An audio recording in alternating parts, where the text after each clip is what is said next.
Bonjour à tous ceux qui sont sur le Zoom. Avant de commencer notre moment d'étude, je vous propose de nous mettre à genoux pour ceux qui le peuvent et nous allons faire une prière silencieuse.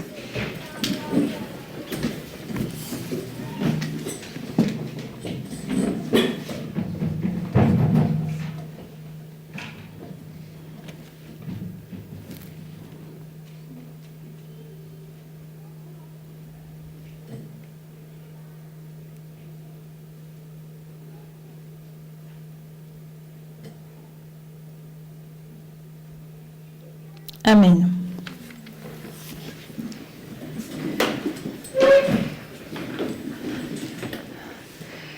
Alors, donc j'espère que vous avez tous bien écouté Elisa ce matin, parce que nous allons revoir exactement ce qu'elle a fait, et puis je vais vous poser des questions, pour voir si c'est bien compris, bien approfondi. Comme ça, on ne va pas s'endormir cet après-midi. Alors, je vais mettre à l'écran le PowerPoint. Et on va voir voilà, notre thème d'aujourd'hui. Donc, hop. Vous vous rappelez, Elisa a vu la Trinité de l'extrême droite. Ça vous parle? On va revoir. On va voir vraiment, vous allez me dire ce que vous avez retenu et on va essayer de reprendre ce sujet qui est vraiment important et c'est vous qui allez me dire pourquoi il est vraiment important. Donc voilà ce que nous allons faire cet après-midi.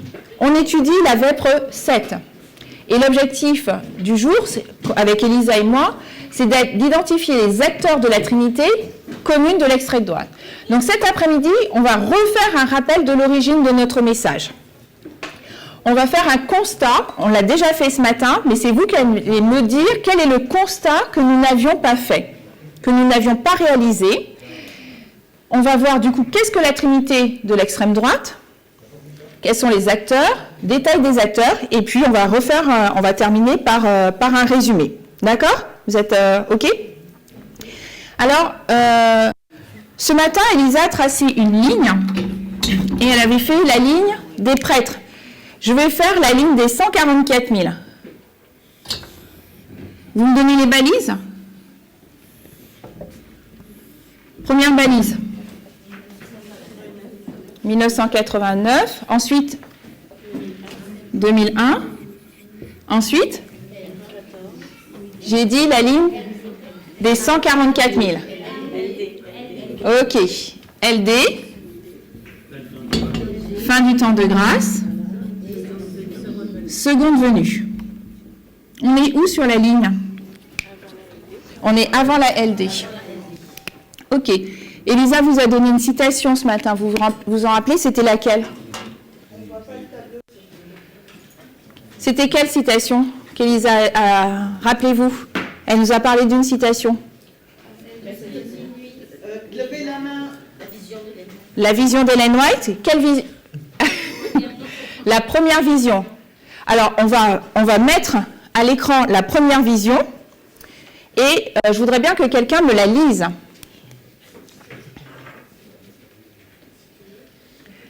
Je veux bien que quelqu'un me lise la vision quand elle sera affichée au PowerPoint.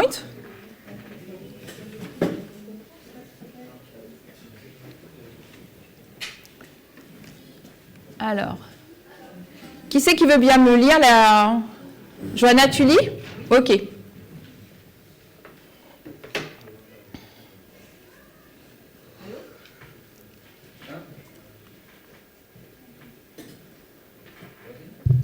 OK.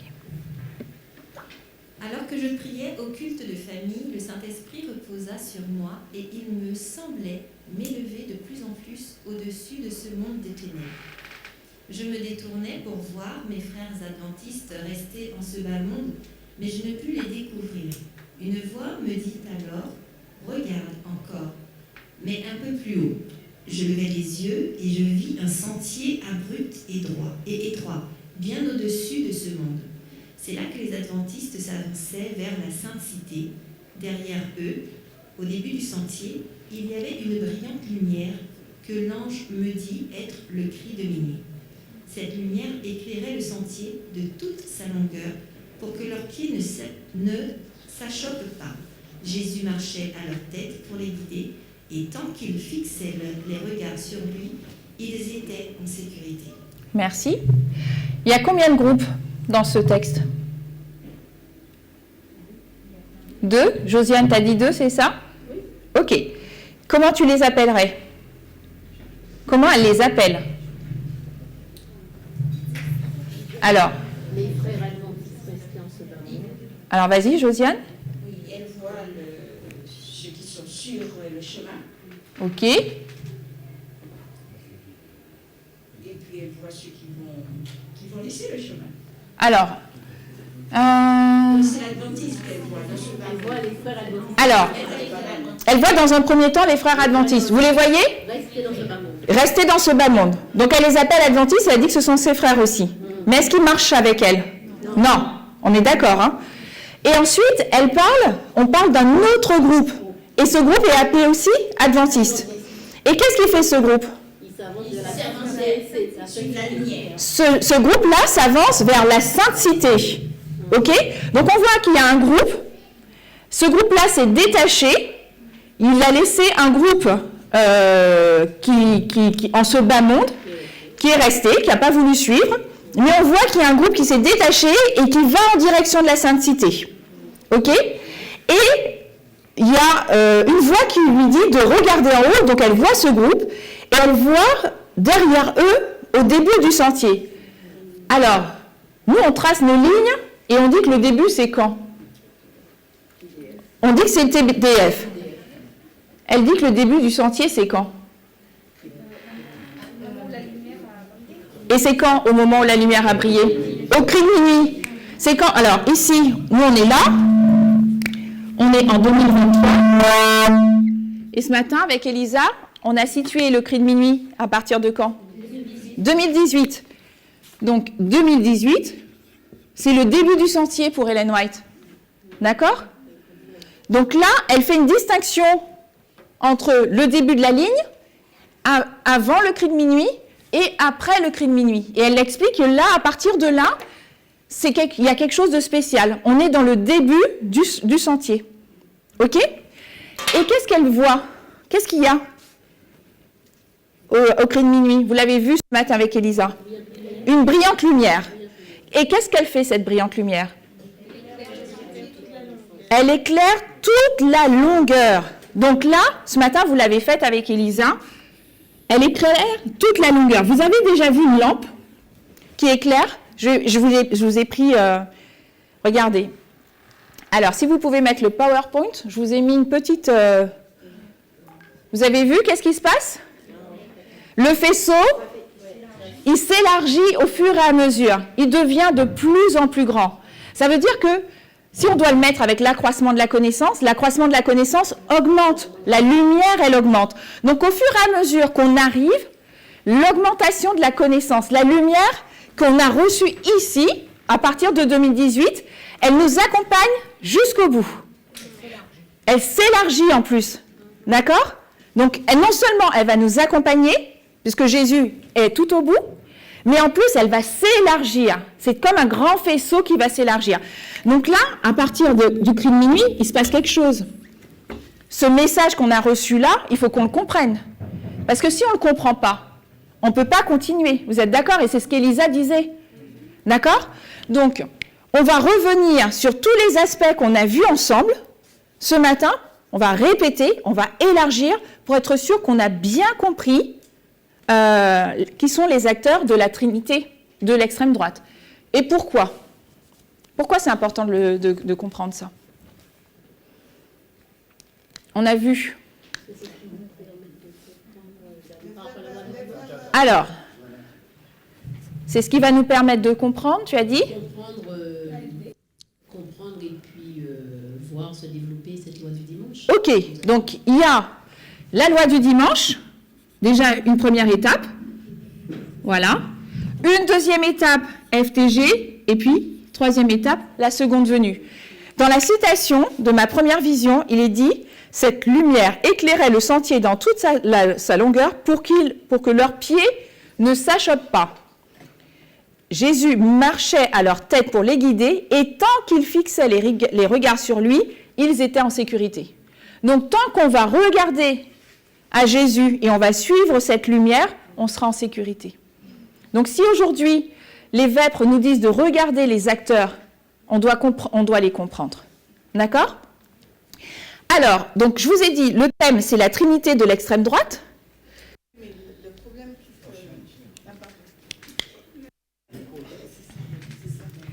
donc c'est pas forcément une question, c'est juste un commentaire. Oui. C'est que le problème, tu dis que cette lumière, on doit la suivre, on doit voir Jésus. Oui. Mais le problème qui se pose, c'est que nombreuses sont les personnes qui ne voient pas Jésus justement dans les sujets que l'on aborde. Alors, et oui. Ça, c'est un gros souci. Alors, comment on répond à ça ? Alors, je pense que vous allez m'aider à répondre à cette question. Je pense que déjà, on l'a déjà dit plusieurs fois, mais on avait un peu une vision édulcorée du royaume des cieux. Une vision un peu féerique de la lecture de la Bible. Et aujourd'hui, Dieu nous amène dans une question sur l'aspect politique, et Chimène l'a bien dit ce matin, la question politique, et ça a été dit, ça part depuis le ciel. Donc si on arrive sur les questions politiques aujourd'hui, et que Jésus nous amène, c'est pas parce qu'on parle pas de Jésus dans sa personne que ça nous prépare pas pour le ciel et que ça parle pas du ciel, et que ça nous prépare pas à voir Christ. Donc en fait, Dieu nous amène dans une autre dimension. On a grandi aujourd'hui. Et on est passé à une étape supérieure, et il faut déjà qu'on l'accepte, qu'on le comprenne, mais que surtout, on veuille passer à cette étape supérieure. Donc aujourd'hui, si on parle de politique, et si on parle de la Trinité de l'extrême droite, sachant que c'est cette lumière du cri de minuit, on doit y aller franco. On doit se dire, ok, j'ai compris que c'est ce message. Une fois qu'on l'aura compris, ce sera beaucoup plus facile pour en parler. Mais il y a des étapes, comme disait Chimène, il y a des étapes. Il faudrait que nous apprenions à en parler, parce que Dieu a eu de la patience aussi vis-à-vis de nous. Donc toute cette méthodologie qu'on a appris, il faut aussi qu'on la maîtrise pour pouvoir aller vers les autres. Ça ne veut pas dire qu'il faut qu'on attende qu'on soit parfait, on va avec la force qu'on a aussi. D'accord ? Alors, donc je vous repose ma question. Aujourd'hui, vous voulez en savoir plus sur la Trinité de l'extrême droite. Vous faites comment ? Comment vous faites ? Vous cherchez à identifier ? Vous allez chercher à identifier, mais si vous ne savez pas quels sont les acteurs, parce que si vous cherchez sur Google la Trinité de l'extrême droite, ça m'étonnerait que vous le trouviez. Alors, comment vous faites ? Alors, vas-y, James. Entité par entité, c'est une bonne démarche. Ok, mais comment vous avez fait pour avoir les entités de comment vous avez fait ? David, est-ce que tu as une idée ? Ah pardon, vas-y, comme tu as le micro. Je chercherai à définir vraiment c'est quoi l'extrême droite. Ok, d'accord. Comment vous avez fait pour avoir les entités qu'aujourd'hui on va étudier ?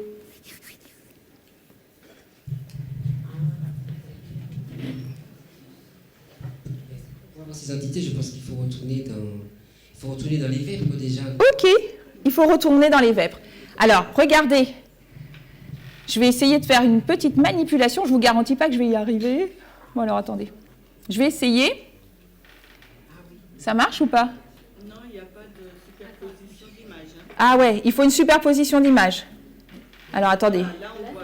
Là, ça marche. Et là, il faut que j'aille...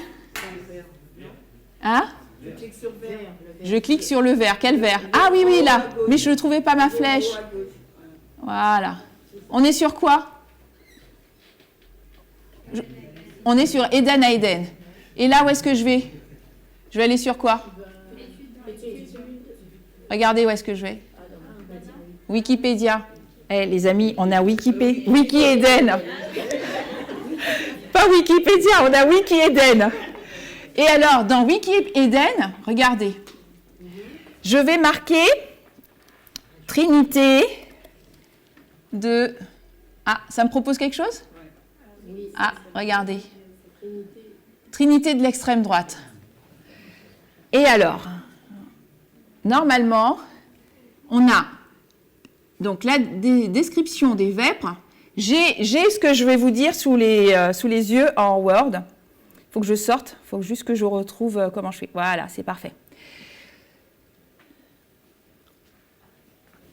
Alors, on a... c'est pas ça qu'il faut que je fasse comme recherche. Je sais qu'est-ce qu'il faut que je fasse. Je vais retourner, si je peux y arriver, hein. Voilà. C'est pas ça. Non, regardez. Le thème qu'on a vu ce matin avec Elisa, c'était quoi au cri de minuit? Les deux sources d'information. Alors, je crois que c'est avec ça que j'ai fait ma recherche. Et vraiment, ça m'a beaucoup aidé. Parce que quand on va faire ça, rien qu'en étant sur notre site interne, eh bien, vraiment, ça va nous aider. On a vraiment, nous en France, je ne vais pas utiliser la chance, mais j'ai envie de le dire, d'avoir non seulement une source de documents, mais là, aujourd'hui, on a Wikiden. Donc là, je vais mettre les deux sources d'information. Je crois que c'est ça que j'ai fait. Voilà. Et donc, je vais retourner ici et je vais taper les deux sources d'information. J'y suis? Donc, les deux sources. Je l'ai? Voilà. Les deux sources d'information. Parce que du coup, on sait que c'est le sujet du cri de minuit qu'il nous faut comprendre. Alors, moi, je vais le lire. Pendant que vous l'avez sous les yeux, hein. Moi, je vais y aller si j'y arrive. Hein. Voilà. Ça nous dit, les deux sources est le thème développé par Tess Lambert en septembre-octobre 2018 à l'école des prophètes d'Arkansas. C'est le fondement du message du cri de minuit, qui montre le conflit qui existe entre les deux grands médias d'information, CNN, Fox News, aux États-Unis. Sous cette appellation, les deux sources d'information se niche le thème 2. Alors, déjà, on voit que cri de minuit, le sujet, les deux sources d'information, vous êtes d'accord? Ça nous place, dans un premier temps, CNN, Fox News, ok? Et ça va nous dire que dans CNN, Fox News, il y a d'autres thèmes. Il y a l'égalité des droits humains. On ne voit plus? Alors, qu'est-ce qui s'est... Ah oui, ça va revenir. L'égalité des droits humains, la Déclaration universelle des droits de l'homme, le conservatisme versus le libéralisme. Vous vous rappelez qu'au début, on mettait ça? Libéralisme, conservatisme. L'aile droite versus l'aile gauche.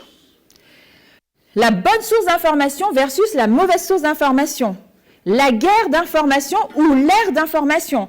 Donc, si ce matin, on a parlé de Reddit, c'est pas anodin. C'est parce qu'on est rentré dans cette ère d'information et que du coup, c'est normal qu'on en parle. Donc, c'est un sujet qu'il faut qu'on comprenne. Les théories du complot, Cambridge Analytica. Et ensuite, ça nous explique maintenant l'approche prophétique. Parce que ce sont des sujets qu'on va donner, ce sont donc des sujets qu'on va trouver dans les sources externes, mais il y a une approche prophétique. Comment comprendre ces sujets de manière prophétique? Les deux sources d'information est la formalisation du message sur la ligne des prêtres en octobre 2018. Donc cette formalisation montre deux courants d'information. Il faut se remettre donc juste sur la partie, voilà, et monter un petit peu. Vous avez vu l'approche prophétique? Voilà. Est-ce que vous arrivez? Il faut que ça soit moi? Oui. Ok. Ok. Donc je continue. Oui. Ok.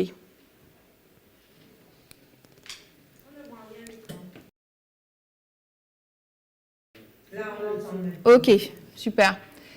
Donc là, comment est-ce qu'on comprenait comment on comprenait, Michael en a parlé ce matin, comment on comprenait avant notre préparation à la loi du dimanche, puisqu'on n'abordait pas ces sujets-là. Sur quoi on se basait et qu'est-ce qu'on comprenait? Gérard, qu'est-ce qu'on comprenait et comment on abordait les choses?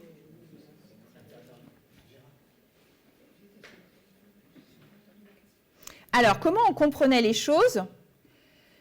Comment on comprenait le message, notre préparation par rapport à la loi du dimanche? C'était sabbat versus dimanche. Et c'était basé, est-ce que vous avez en tête une citation ou un texte qui vous revient comme ça? Alors, j'ai un texte, je vais vous le montrer. Alors, vous l'avez sous les yeux?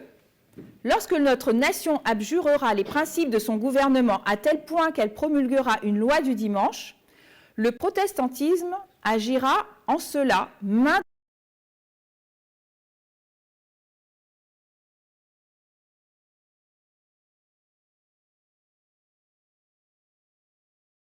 nationale imposant le faux sabbat, ils donneront force et vigueur à la foi corrompue de Rome, réveillant sa tyrannie et son goût pour l'oppression des consciences. Est-ce que vous êtes d'accord qu'avant le cri de minuit, on comprenait qu'il y aurait eu sabbat versus dimanche et que le protestantisme agirait d'une façon bien forte? Qu'est-ce qu'on a vu ce matin? Rappelez-moi ce qu'on a vu.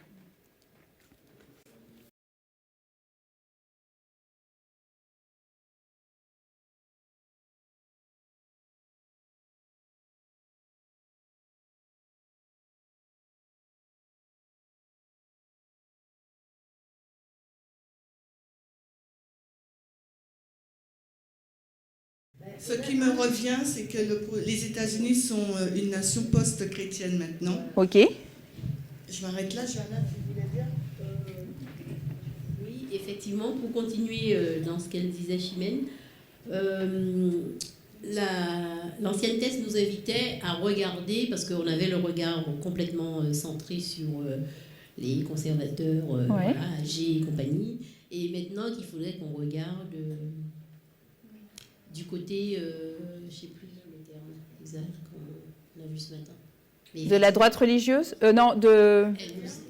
elle nous invitait effectivement à regarder plus loin. Plus loin que la droite religieuse. Voilà, c'est ça. Ok. Nous, on avait vraiment ce regard vers la droite religieuse. Très bien.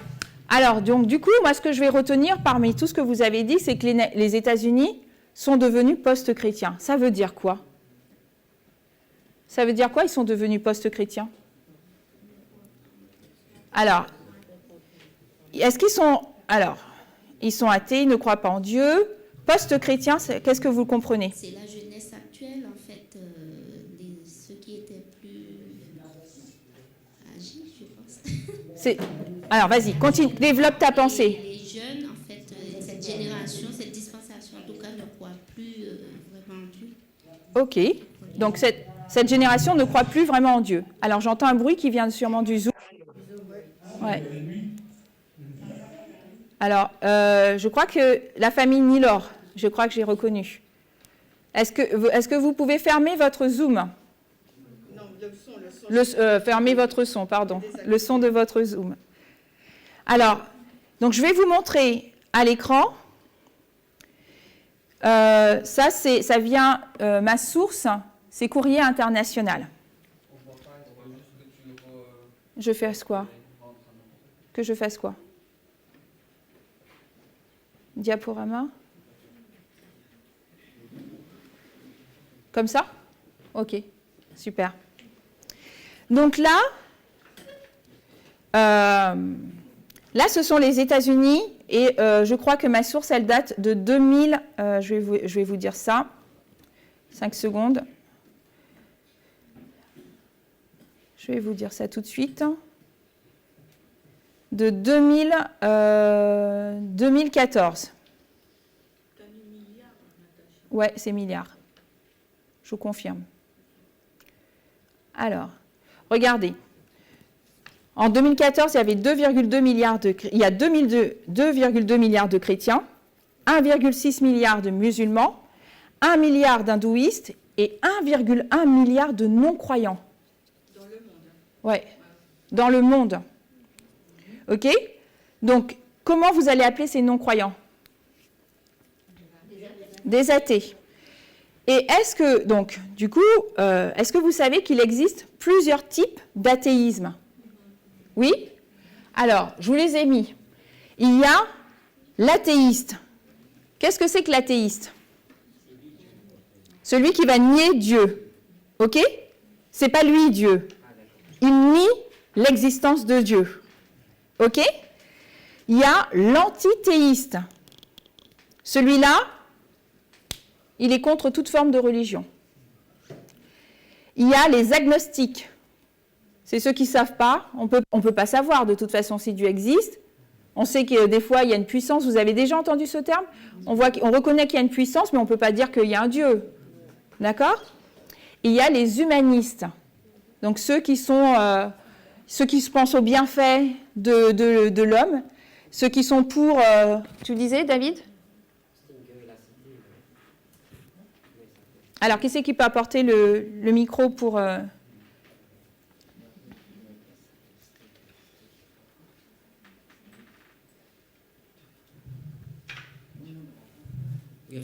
C'était juste pour dire, par rapport aux humanistes, que l'ancienne Thierry en a parlé dans l'une des dernières vêpres, concernant comment il s'appelle, le philosophe Stinger. Je ne me rappelle pas son prénom, mais c'est son nom, Stinger. Oui, exactement. OK. Alors...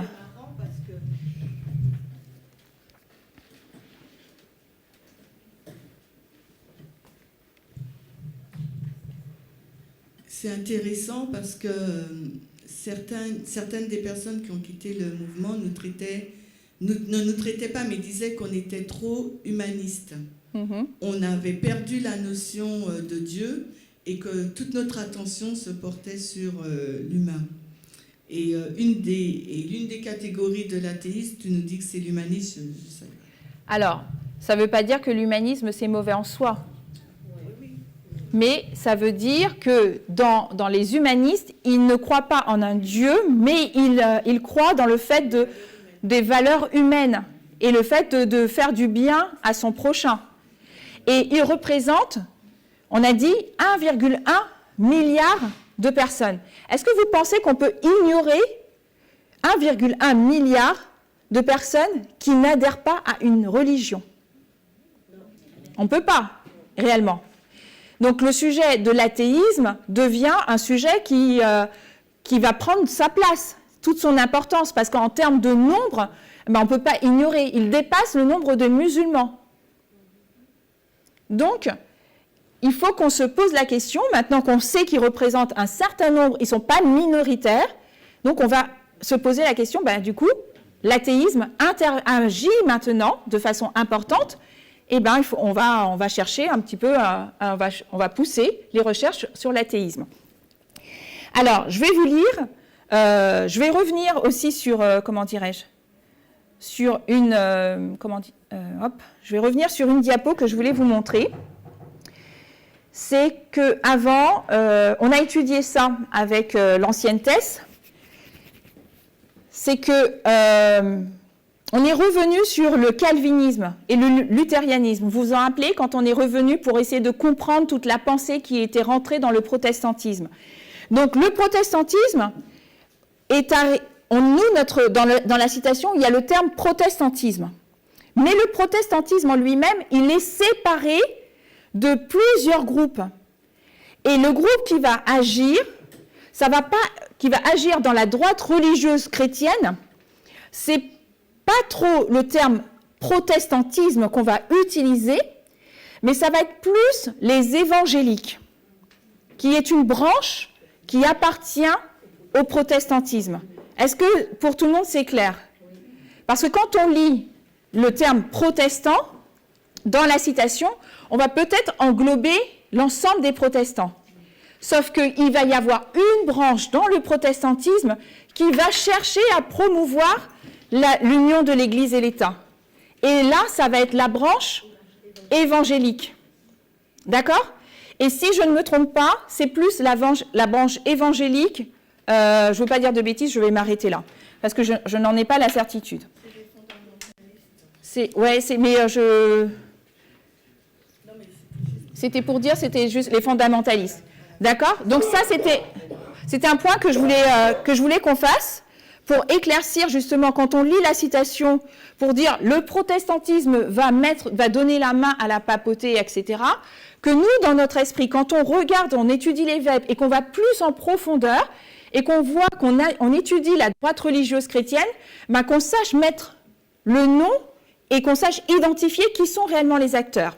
Alors, c'est les presbytériens, les luthériens, Alors, il y a, en effet, il y a les luthériens, il y a les presbytériens, il y a les calvinistes, les réformés, il y a les anabaptistes, il y a les méthodistes. Helen White elle était méthodiste. Il y a les baptistes, les adventistes, mais il y a aussi les pentecôtistes et les évangéliques, je ne sais plus le terme. Je vais voir si je les ai notés. Il y a les évangéliques, il y a les baptistes et les pentecôtistes. Et en fait, dans cette branche de protestants, ceux qui vont faire partie de la droite religieuse chrétienne, qui va rechercher plus l'union, l'Église et l'État, va plus se retrouver chez les évangéliques. D'accord ? Alors, on va revenir donc à notre notion d'athéisme. On a posé la question, du coup, aux États-Unis. Alors, je vais me remettre dessus. Plusieurs sociologues, je vais vous lire, avaient cru déceler un regain religieux, et même en Europe, à la suite de l'effondrement du communisme. Vous placez ça à quel moment ? À la suite de l'effondrement du communisme. 91. OK ? Donc là, ils se disent, là, on parle plus, avant cette période, vous vous rappelez, il va y avoir la droite religieuse chrétienne avec Jerry Falwell de 1979 à 89.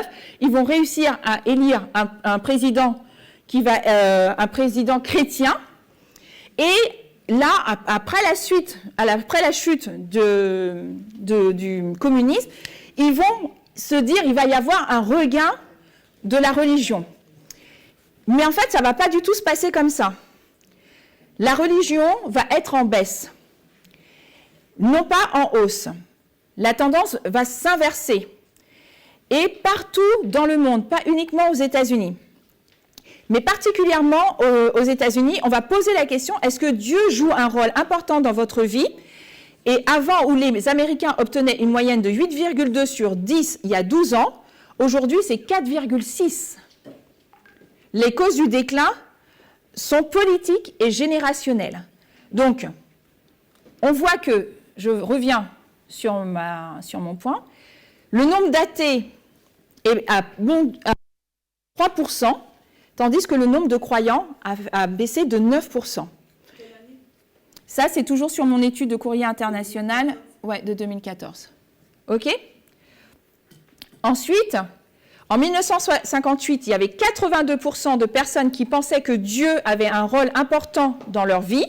Aujourd'hui, 57%. Okay. Et si on devait mettre l'athéisme comme religion, ce serait la 4e religion mondiale. Donc ça veut dire que l'athéisme, c'est vraiment un sujet qu'il faut prendre en considération, qu'il nous faut regarder. OK ? Quand on a étudié... Oui ? Vas-y. Alors, tu as parlé d'athéisme et tu as parlé de religion. Pourquoi tu dis que l'athéisme, c'est la 4e religion ? Comment tu les identifies comme une religion ? Pas forcément Natacha, à nous tous qu'on réfléchisse un peu. OK. Comment on pourrait identifier l'athéisme comme une religion ? L'article nous dit, si l'athéisme était une religion, elle serait la 4e religion au monde. D'accord ? Mais est-ce que l'athéisme ne peut pas être considéré comme une religion ? Oui ? Vas-y, tu veux développer ? Alors, je dis l'athéisme peut être considéré comme la 4e religion parce qu'il y a beaucoup d'adeptes. Ils ont certainement un Dieu et ils ont une idéologie. D'accord. Donc, à partir de ce moment-là, il y a un rassemblement autour d'une idéologie commune. Et donc, du coup, ce fait d'avoir une idéologie, une croyance commune, peut être amené à la définition d'une religion. Oui. OK. D'accord. Est-ce qu'il y a d'autres avis ? Alors, il y a un lien que je pourrais vous mettre, qui vient toujours du Courrier international et je corrige, hein, ça date de 2018, pas de 2014, c'est encore plus récent. Il y a un lien YouTube avec une vidéo qui est vraiment très très bien faite et qui explique pourquoi on pourrait considérer l'athéisme comme une religion. Je la mettrai sur le forum et vous verrez que même certains athées ont des rites et vont faire des cultes, même s'ils ne croient pas en Dieu. Ou ils ont une croyance, ils ont une croyance qui fait qu'ils vont avoir un rite et ils vont faire des cultes. Donc l'athéisme va devenir un point important. Et du coup, l'ancienne thèse va ramener ce sujet de l'athéisme et va le ramener avec un thème bien particulier. Comment elle va apporter l'athéisme ? Comment elle va l'apporter ? Donc là, on a vu la Trinité, ça va être un acteur, mais l'ancienne thèse va nous ramener un autre aspect de l'athéisme. Est-ce que vous vous rappelez ?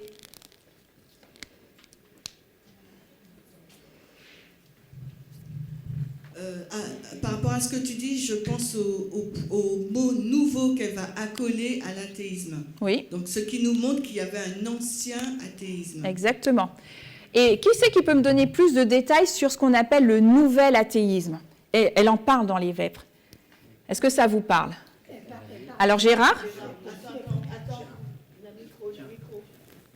Elle parle de l'athéisme du 19e, du 20e et du 21e siècle. Et qu'est-ce qu'elle nous dit par rapport à ça ? Elle nous montre qu'il y a une évolution dans l'athéisme. Mais là, si elle utilise le terme nouvel athéisme, ça veut dire qu'il y a eu, comme dit Chimène, il y a eu un ancien athéisme, en tout cas un athéisme qui pouvait être peut-être différent de la croyance que la conception que l'on a aujourd'hui. Et maintenant, on a le nouvel athéisme. Alors, qu'est-ce que ça veut dire, le nouvel athéisme ? Est-ce que vous avez fait des recherches ? Elle va nous parler de plusieurs personnes. Regardez. Exactement. Je vais vous les montrer et après, je vais vous expliquer. Hop, hop, hop. Ah, ça vous parle ? Sam Harris, Richard Dawkins, Daniel Dennett, Christopher Hitchens. Elle en parle dans les Vêpres. Et elle nous parle de ce nouvel athéisme. Alors, on va en parler un petit peu. Alors, c'est à partir de 2004 que va naître le nouvel athéisme. Et le nouvel athéisme, donc, il va naître ici, en 2004. Et qu'est-ce qui va être l'élément déclencheur ? 2001, d'accord ? Donc, c'est à partir de 2004 que va naître le nouvel athéisme, ou ce qu'on appelle le néo-athéisme. Et il est donné aux idées représentées par les auteurs qui sont convaincus que la religion ne devrait pas être simplement tolérée, mais elle devrait être contrée, critiquée et exposée à des arguments qui sont rationnels à chaque fois qu'elle apparaît. Donc, ils veulent faire venir la raison pour contrer la notion de religion. Ils réagissent non seulement par rapport à 2001, mais par rapport à d'autres façons dont ils ont considéré la religion. OK ? Le terme va apparaître, le terme est communément associé à Richard Dawkins, Daniel Dennett, Sam Harris et Christopher Hitchens. Plusieurs ouvrages sont publiés par ces auteurs entre 2004 et 2007. Mais pourquoi l'ancienne thèse nous parle du nouvel athéisme ? C'est parce que quand on fait référence et quand on fait des recherches sur Richard Dawkins, bien en fait, il a des pensées totalement sexistes. Et je vais vous prendre un extrait de ce qu'il dit, tiré de The Guardian de septembre 2014, du 18 septembre 2014. Il va nous dire la chose suivante.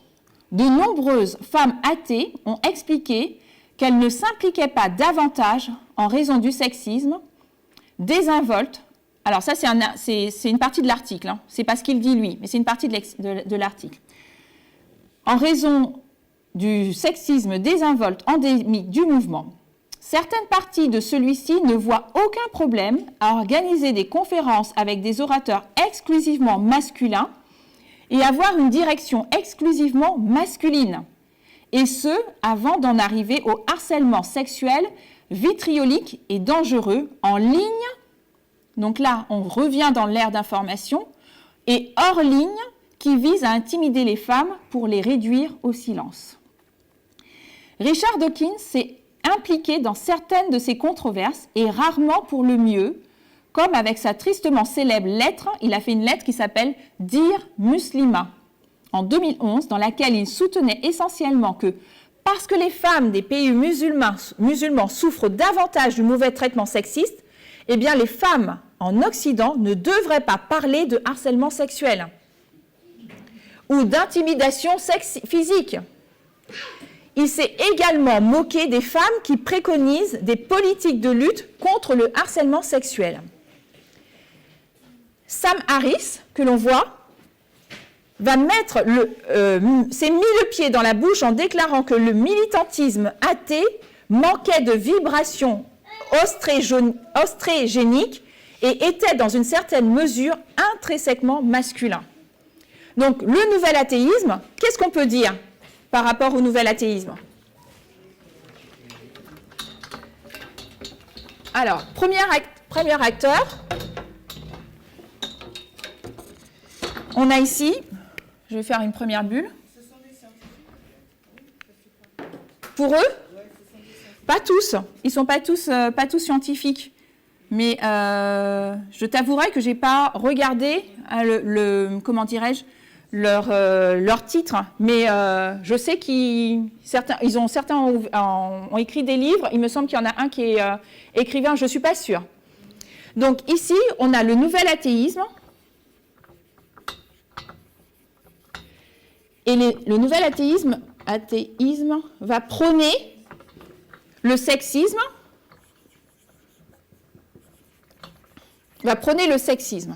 OK? Donc, alors, il y a une autre phrase. Dawkins va affirmer que les femmes victimes de viol ne devraient pas être considérées comme dignes de confiance si elles avaient bu. Donc, qu'est-ce que vous pensez donc, déjà, par rapport à tout ce qu'on vient de lire, qu'est-ce que vous retenez du nouvel athéisme? Donc, on a l'athéisme, l'ancienne thèse nous explique que l'athéisme a muté à partir de 2004 et que le nouvel athéisme va prôner des valeurs sexistes. Mais quand je vous ai lu le texte tout à l'heure, il est dit qu'ils vont faire du harcèlement sexuel en ligne et hors ligne. Alors d'après vous, sur quelle plateforme ils vont partager tous leur point de vue? Sur Reddit. OK. Donc au milieu, on va marquer Reddit. On va revenir sur Reddit. Qu'est-ce que vous avez retenu ce matin de Reddit? C'est une petite révision. Hein. On peut tout dire? OK. Alors, juste avant, est-ce que vous connaissez la différence entre les autres réseaux sociaux et Reddit? Est-ce que déjà, si je vous montre des réseaux sociaux, je vous montre ici. Alors, avant que je vous montre, montrez pas l'écran. Donnez-moi certains réseaux sociaux que vous connaissez. Facebook, Twitter, des plateformes. Alors, je ne vais pas utiliser. Je peux utiliser réseaux sociaux, mais je vais utiliser aussi plateformes avec des utilisateurs actifs. D'accord? Donc, vous connaissez Facebook, WhatsApp, ensuite Instagram, TikTok. Est-ce que vous en connaissez d'autres? Il y en a un, vous y allez tous les jours, je suis pratiquement sûre. Oui, Snapchat, mais je suis sûre qu'on n'y va pas tous les... YouTube. Il y a quoi encore? Qu'est-ce que vous connaissez? Instagram, très bien. Twitter. Il y a quoi? Douban, ok. Tu n'aurais pas quelque chose sous les yeux, Vadim? Alors, vous pouvez mettre l'écran. Alors, ici, vous avez Facebook. Donc, c'est tiré de l'école française, liste des principaux réseaux sociaux en 2020. Vous avez Pinterest. Et vous avez vu où se trouve Reddit en 11e position. Avant Skype, avant LinkedIn, avant Twitter. Sauf que Twitter, ça a chuté, mais je sais pas. Mais Twitter, on peut se baser sur ce qu'avait dit Elisa ce matin. Par rapport à 2022, c'est beaucoup plus c'est placé en 8e position. Il y a Snapchat, il y a Telegram, il y a Pinterest et il y a Reddit avant toutes ces plateformes sur lesquelles il y a des millions de personnes qui interagissent tous les jours. D'accord? Donc peut-être qu'en effet, nous, on n'utilise pas Reddit. Mais il est vraiment utilisé et il faudrait qu'on en ait conscience. OK? Alors, Reddit, ça veut dire « I read it ». Je l'ai lu. OK? Et voilà le symbole de Reddit. Donc maintenant, vous savez à quoi ça ressemble. Il y a eu un événement, je ne sais pas si on l'a mis sur le groupe, mais en 2023, en début d'année 2023, il y a eu un événement très important. Vous en avez sûrement entendu parler, et les jeunes, je suis sûre qu'ils en ont entendu parler, qui s'est placé sur Reddit, qui a été mondialement représenté. Qui c'est qui peut m'en parler? Ça s'est passé en avril 2022, pas en 2023, en avril 2022. L'un des événements les plus importants de la plateforme Reddit. Non? Ouais, exactement. Ouais, je savais que Vadim, il aurait su. La guerre des pixels. Ça vous parle, ça? Cette image-là, elle ne vous parle pas? Non? Alors, que je vous explique. Le 1er avril 2022 a débuté l'un des plus importants événements de la plateforme, le Pixel War, la guerre des pixels. Ça a été mis en place pendant 72 heures et les utilisateurs du réseau social pouvaient apporter une tuile de couleurs toutes les 5 minutes pour créer, pour détruire ou pour améliorer les œuvres sur une énorme fresque numérique. L'âge des personnes sur Reddit, c'est très jeune. Aux alentours, on l'a vu, 18-29, mais ça peut aller jusqu'à un peu plus, 35. Et donc, pendant 72 heures, il y a eu énormément de connexions dans le monde entier pour créer cette toile. Et ça s'est passé l'année dernière, ça a fait le buzz, vraiment le buzz. C'était la première fois qu'il y avait une guerre de pixels. Et ça s'est passé sur Reddit. Donc nous, peut-être qu'on est vraiment en recul de Reddit, mais il y a vraiment des événements... Oui ? Alors, c'est des images et qualités d'images, en fait. Il fallait mettre des couleurs pour créer une fresque des images. Là, par exemple, en haut, il y a, je ne sais pas si vous le voyez, là. Là, ce sont les Français qui ont fait une image française. Ils ont réussi, sans qu'on arrive à détruire leur photo, ils ont réussi à faire cette image-là. Et c'est toutes les 5 minutes, donc vous imaginez qu'ils n'ont pas dormi, en fait, pour pouvoir le faire. Hein. OK?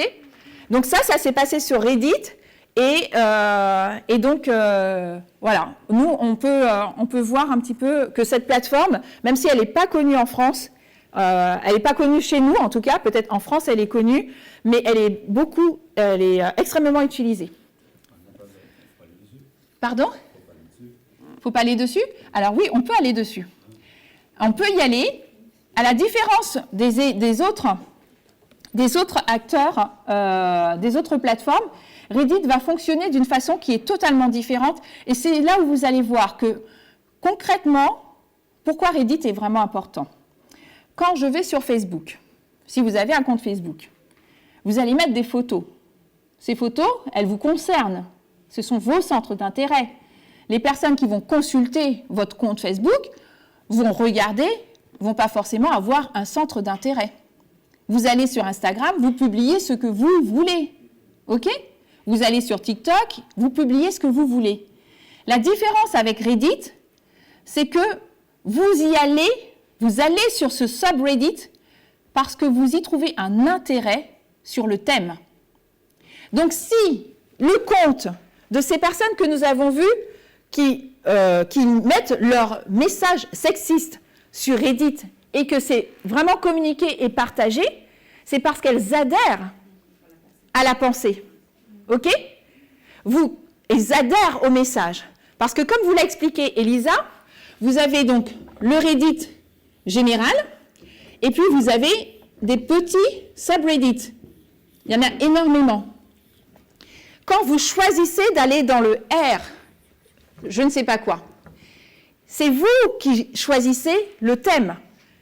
R, jardinage. R, sexisme. R, nationalisme. Contrairement à quand vous vous abonnez, bien sûr, quand vous abonnez sur Instagram, c'est parce que vous adhérez, vous pouvez adhérer à des idéologies, mais les gens ne vont pas forcément publier des articles qui vous intéressent, tandis que là, vous savez que les échanges qu'ils vont avoir sur Reddit vont concerner le thème que vous souhaitez. Et c'est ça la différence avec les autres plateformes. D'accord ?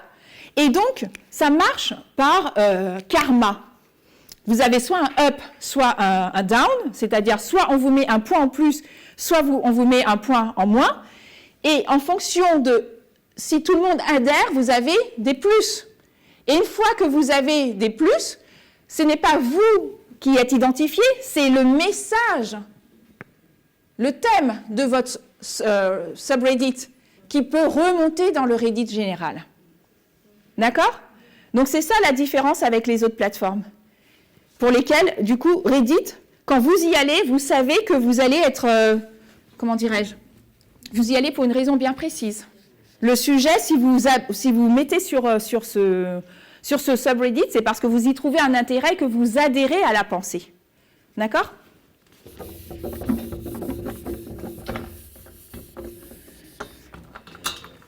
Ok. Alors, du coup... Alors, il y a une question sur le Zoom. Oui.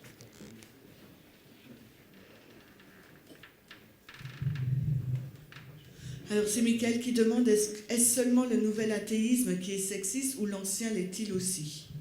Alors, c'est une bonne question, Michael, auquel je n'ai pas la réponse, mais auquel nous pouvons chercher. Mais en tout cas, nous avons fait ce lien de nouvel athéisme avec les pensées des acteurs qui sont, comment dirais-je, qui sont intervenus à partir de 2004. Et je pense que c'est vraiment intéressant de revenir à notre ligne et de comprendre qu'en fait, nous avons des balises qui sont vraiment des marqueurs, à la fois pour nous, mais à la fois pour l'externe.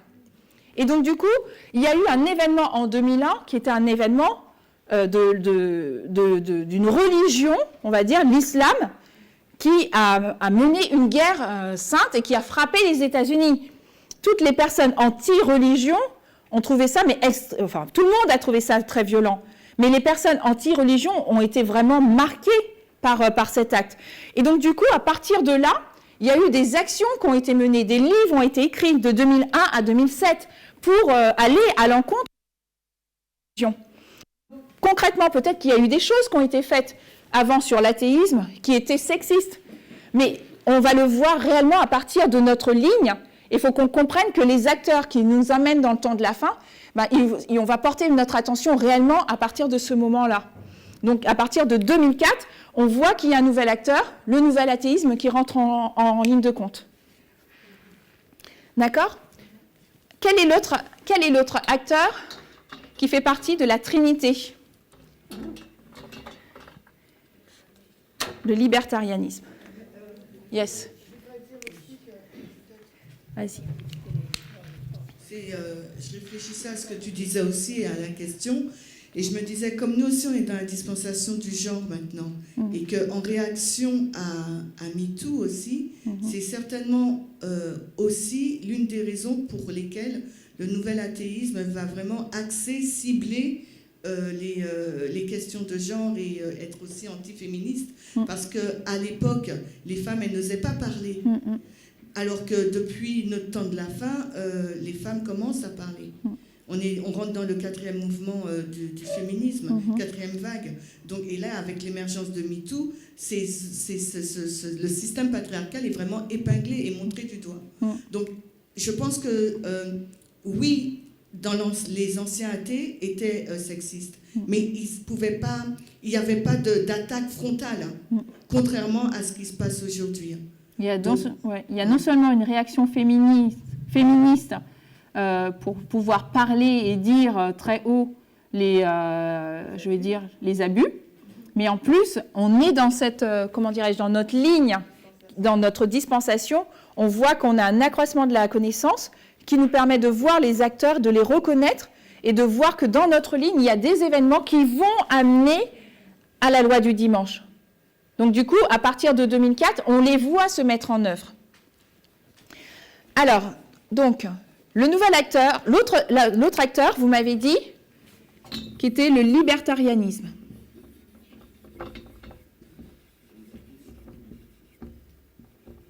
Hop, hop, hop. Je vais faire comme ça. Rien, hop, nisme. Alors, redites-moi ce que c'est. Vous l'avez vu ce matin. Redites-moi ce que c'est. La liberté à tout prix. OK. Qu'est-ce que c'est que le libertarianisme? Une croisade contre le grand gouvernement. OK. On va le détailler. Alors, le libertarianisme ou le libertarisme, d'où la différence de ce matin avec le libertaire, d'accord? C'est une philosophie qui tend à favoriser au maximum la liberté, comment? La liberté individuelle, d'accord? La liberté individuelle. Que celle-ci soit conçue comme un droit naturel ou comme un résultat du principe de non-agression. De ce fait, ces partisans, les libertariens, vont s'opposer à l'étatisme en tant que système fondé sur la coercition au profit d'une coopération libre et volontaire entre individus. Alors, je vais vous montrer la pensée ici. L'étatisme, l'État, tout ce qui est en lien avec l'État. Voici, comment on appelle la phrase qui retient, pas le thème, il y a un nom, quand on a une phrase type, un slogan.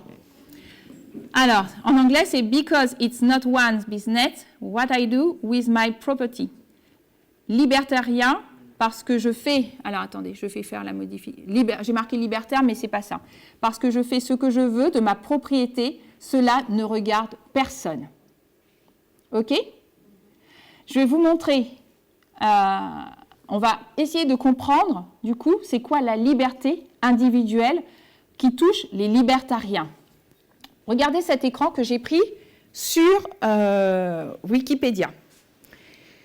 On nous dit que vous avez les libertariens, ils vont être ici en bleu, mais ils vont aller pour la liberté individuelle et aussi du côté gauche, et aussi pour la liberté économique. À la fois pour la liberté individuelle à tout prix, mais aussi pour la liberté économique à tout prix. OK? C'est quoi la liberté individuelle?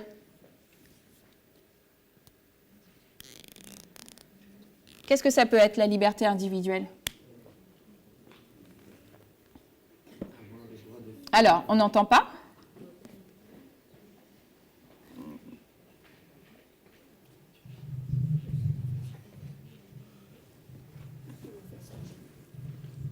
Oui, je disais avoir le droit de faire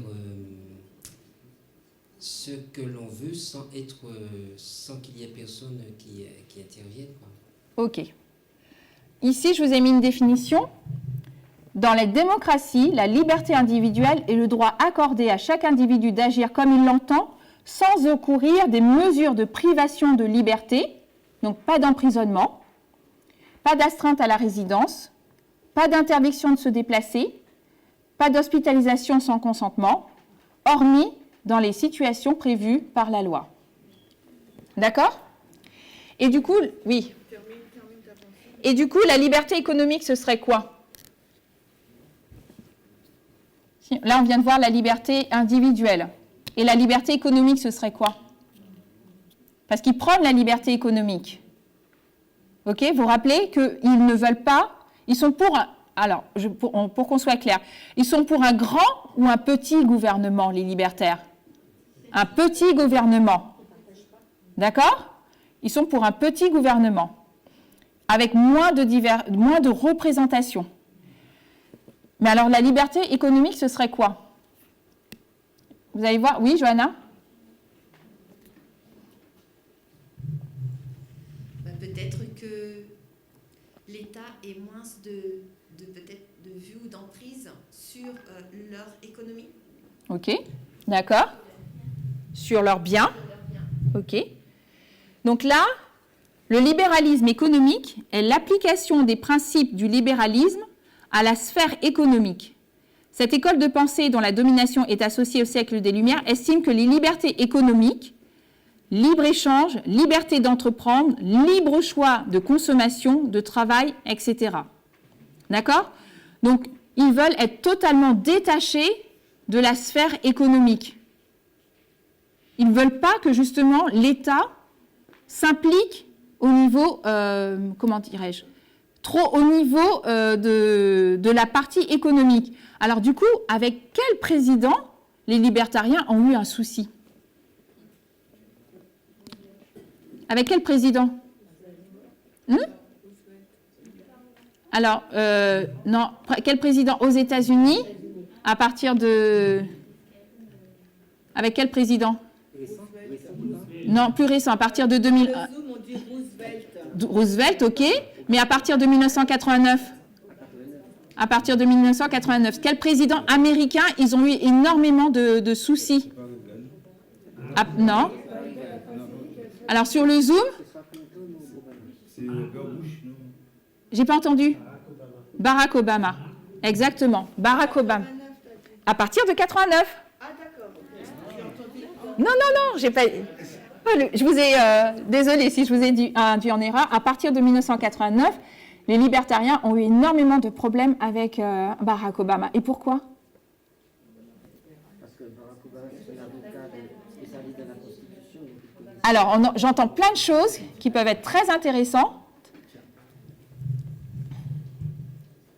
Je disais que Barack Obama, c'est un avocat spécialiste dans la Constitution, donc il connaissait tous les rouages de la Constitution. Ouais. Donc, de ce fait, je pense qu'ils ont eu beaucoup de problèmes parce qu'ils défendaient en fait cette étoile polaire dont il parlait. D'accord. Alors, quand tu dis étoile polaire, est-ce que tu peux détailler un peu plus?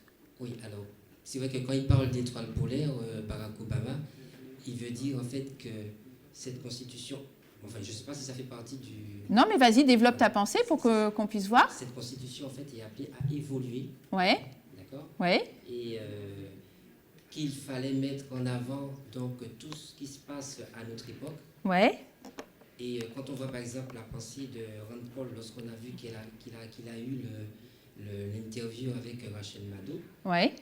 Comme je le disais ce matin, on a vu que dans les pensées de Rand Paul, en fait, lorsqu'il disait qu'il n'était pas d'accord avec les droits civiques, ouais. En fait, on voit qu'en remontant plus haut, il n'était pas d'accord également avec tout ce qui était, lorsqu'il disait qu'ils étaient pour l'homosexualité et tout ce qui s'ensuit. D'accord. Et au niveau économique, pourquoi ça a posé un problème avec Barack Obama? Ah oui, par rapport à l'Obamacare peut-être? Par rapport à l'Obamacare. Alors, j'arrive pas à revenir sur Internet, mais je vous aurais lu un article pour vous parler du montant du budget qu'il y a eu par rapport au plan de relance de Barack Obama. Il est pharaonique.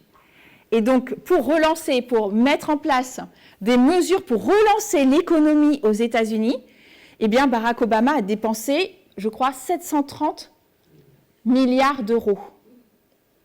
Et alors ça a fait bondir les... C'est ça? Non, c'est pas ça. Voilà. Non, mais c'est bon. Je pense que là, je peux revenir à... Ok, je vais essayer de retrouver. Non, il faudrait que tu me le ramènes sur mon écran, qu'il sorte du partage, en fait. Super, si tu arrives à me le ramener. Ok, super, merci beaucoup. Donc, je vais essayer de vous retrouver le plan de relance et de Barack Obama. Et je crois que c'est 730 milliards d'euros. 787 milliards d'euros. Et du coup, le fait que l'État intervienne de manière aussi importante sur le plan économique, eh bien ça a fait bondir les libertariens, d'accord, qui voient qu'il y a une intervention trop importante de l'État en fonction par rapport à l'économie, qu'ils font dépendre les taxes, par exemple, quand il y a trop de taxes. Ça, ils trouvent que ce n'est pas normal. Alors, on va faire un petit exercice. Alors, oui. Il y a une question, Michael, toujours. Oui. Alors, Michael te fait revenir sur le nouvel athéisme. Oui. Alors, il dit « J'ai du mal néanmoins à comprendre qu'est-ce qui, dans la croyance athéisme, va conduire au sexisme. » Ce matin, on a eu à peu près la même question. Alors, dans la croyance du nouvel athéisme, je ne pourrais pas répondre à ta question, Michael. Je n'ai pas la réponse. Je sais que tout simplement, par rapport aux recherches que j'ai faites, ils ont des valeurs, les dirigeants du nouvel athéisme ont des valeurs qui sont sexistes et ils vont les prôner dans leur, comment dirais-je, dans leur, je ne vais pas dire dans leur message, mais ils vont véhiculer des valeurs sexistes. Ils se sont rassemblés, ces quatre personnes que l'on a vues se sont rassemblées, elles se sont définies elles-mêmes comme étant les 4 chevaliers, faisant référence aux 4 chevaliers qui sont dans l'Apocalypse, et elles se sont retrouvées des éléments communs qui sont sexistes. Après, qu'est-ce qui, dans le nouvel athéisme, les a amenés à avoir des pensées sexistes? Je ne sais pas. Donc, j'ai peut-être un élément de réponse qui n'est pas exhaustif. Il faut continuer à creuser la question. Michael, moi, ce que je pense, c'est que j'ai jeté un coup d'œil rapide. 3 sur 4, 3 cavaliers sur 4, ce sont des scientifiques. Donc, ça veut dire qu'ils sont contre la création, le récit créationniste. Et ils prônent le récit évolutionniste. Donc, le nouvel athéisme a aussi, on peut le rattacher au darwinisme social. Tout à fait. Et ça, c'est donc dans les vêpres prochaines que Thèse va développer le darwinisme social en lien avec le nouvel athéisme. Et ce que prône le darwinisme social, c'est l'évolution biologique des espèces.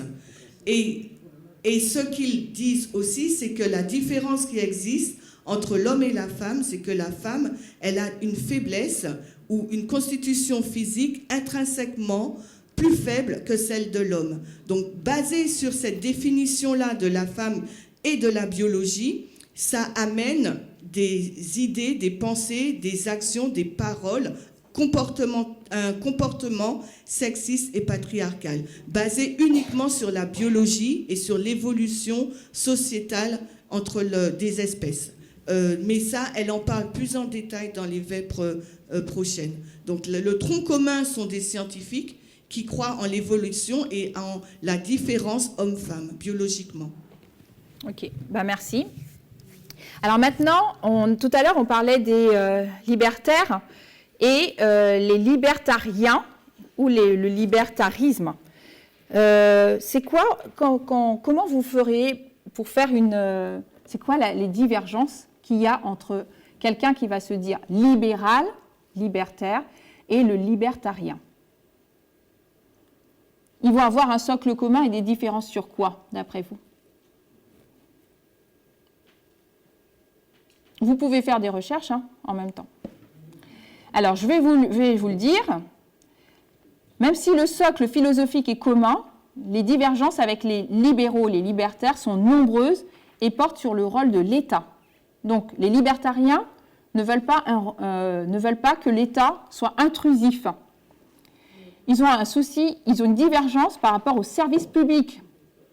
la conception de la politique en elle-même, elle est différente. Et c'est pour ça que Chimène disait ce matin, c'est important qu'on ne puisse pas faire la confusion.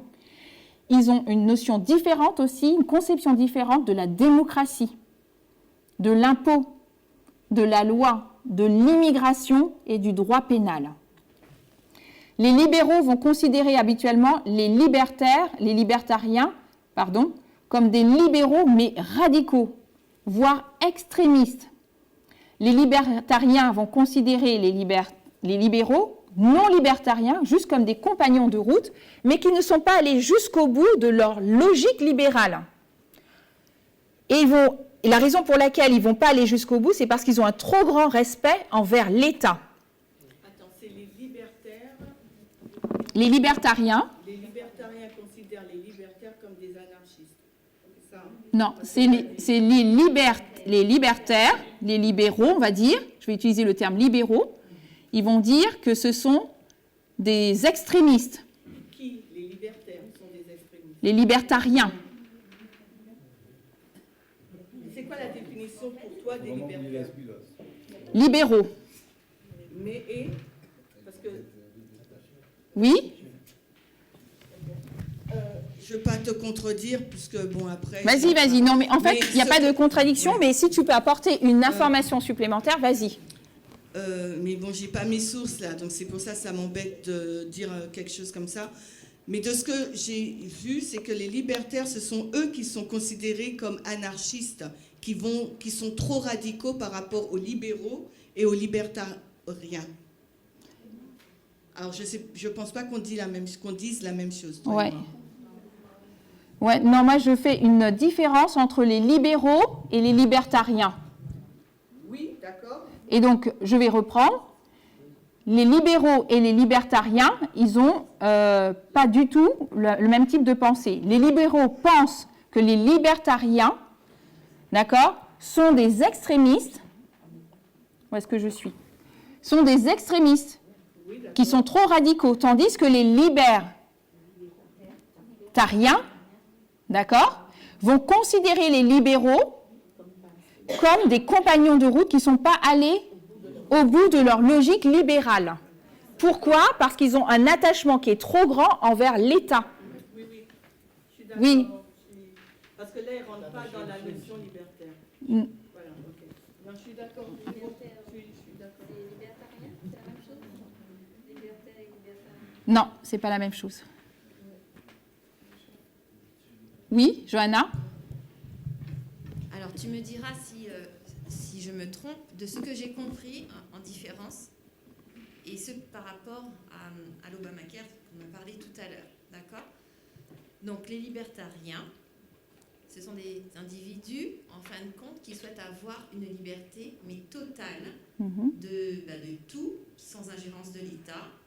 Et en fait, les libéraux... On va utiliser le terme libéraux, puisque moi, la source que j'ai trouvée me fait un comparatif libertarien-libéraux.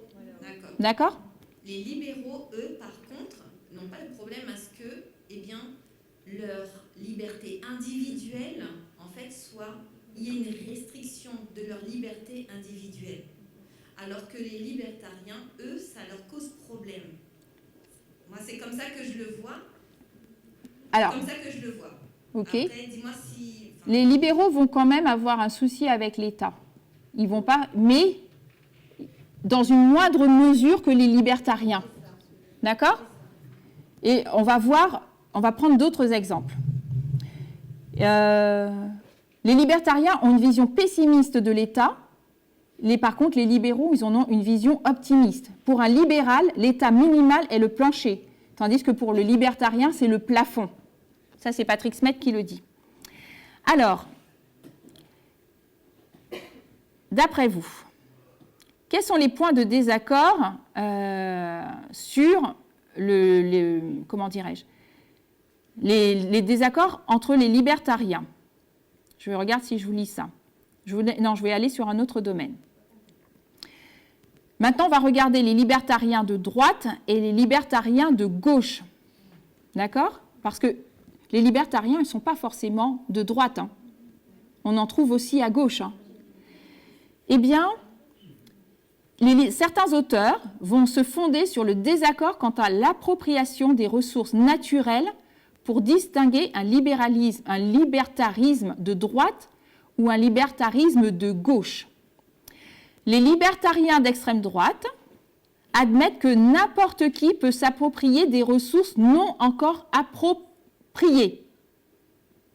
Est-ce que c'est clair? Je vais reprendre. Les libertariens d'extrême droite vont penser, ils vont admettre que n'importe qui peut s'approprier des ressources qui ne sont pas encore appropriées, qui n'appartiennent à personne. Si, ça peut exister. Un terrain libre, il appartient à personne, ben j'ai le droit de le prendre. D'accord?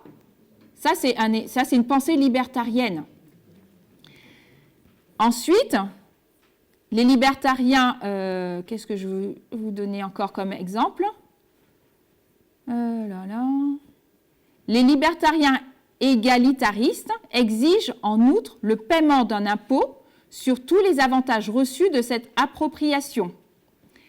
Il y a les libertariens agoristes qui se considèrent également comme des libertariens de gauche, voire d'extrême gauche, et eux, ils vont être contre ils vont se considérer comme anti-establishment, aussi bien contre le socialisme que contre le conservatisme. Et ça, anti-institution. C'est un anti-système, qualifiant les personnes, des groupes et des partis politiques portant un discours critiquant les institutions politiques dominantes. Alors, on va regarder ensemble quelques réalisations libertariennes, puisqu'on a compris que eux, ils ne veulent pas qu'il y ait l'intervention de quelqu'un et que les choses peuvent se réguler d'elles-mêmes. Est-ce que vous avez une idée d'une réalisation libertarienne qu'on utilise tous les jours?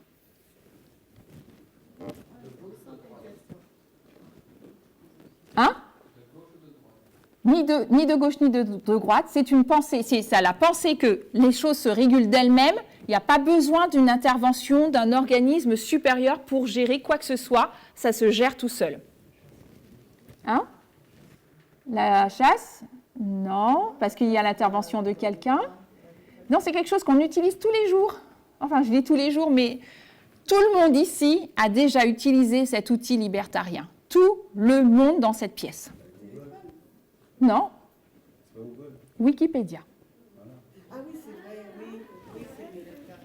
Eh bien, c'est une encyclopédie coopérative d'inspiration libertarienne. C'est un concept du contre-intuitif d'ordre spontané. Ça se règle tout seul.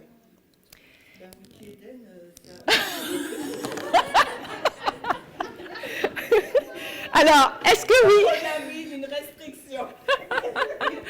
Donc, Wikipédia, en fait, est-ce que vous savez que si jamais vous n'êtes pas d'accord avec une pensée qu'il y a dans le Wikipédia, vous pouvez aller la modifier? D'accord? Tout le monde peut aller modifier. Oui, tout le monde, n'importe qui. Tu n'es pas d'accord avec la définition, tu viens apporter un complément. D'accord? Non, tu viens changer la définition du mot. Alors, comment tu fais? Tu crées un compte. Mais c'est possible. Alors, maintenant, une autre réalisation libertarienne sur le plan économique.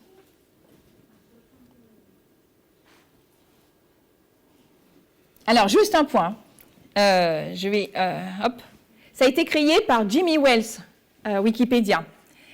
Et alors lui, il est appelé Jumbo Wales et c'est un homme d'affaires américain qui se revendique de l'objectif d'Ayn Rand, qui fait partie des cyberlibertariens. Des cyberlibertariens. On ne savait pas que ça existait. Hein. OK? Alors maintenant, sur le plan économique, est-ce que vous connaissez quelque chose, une réalisation libertarienne?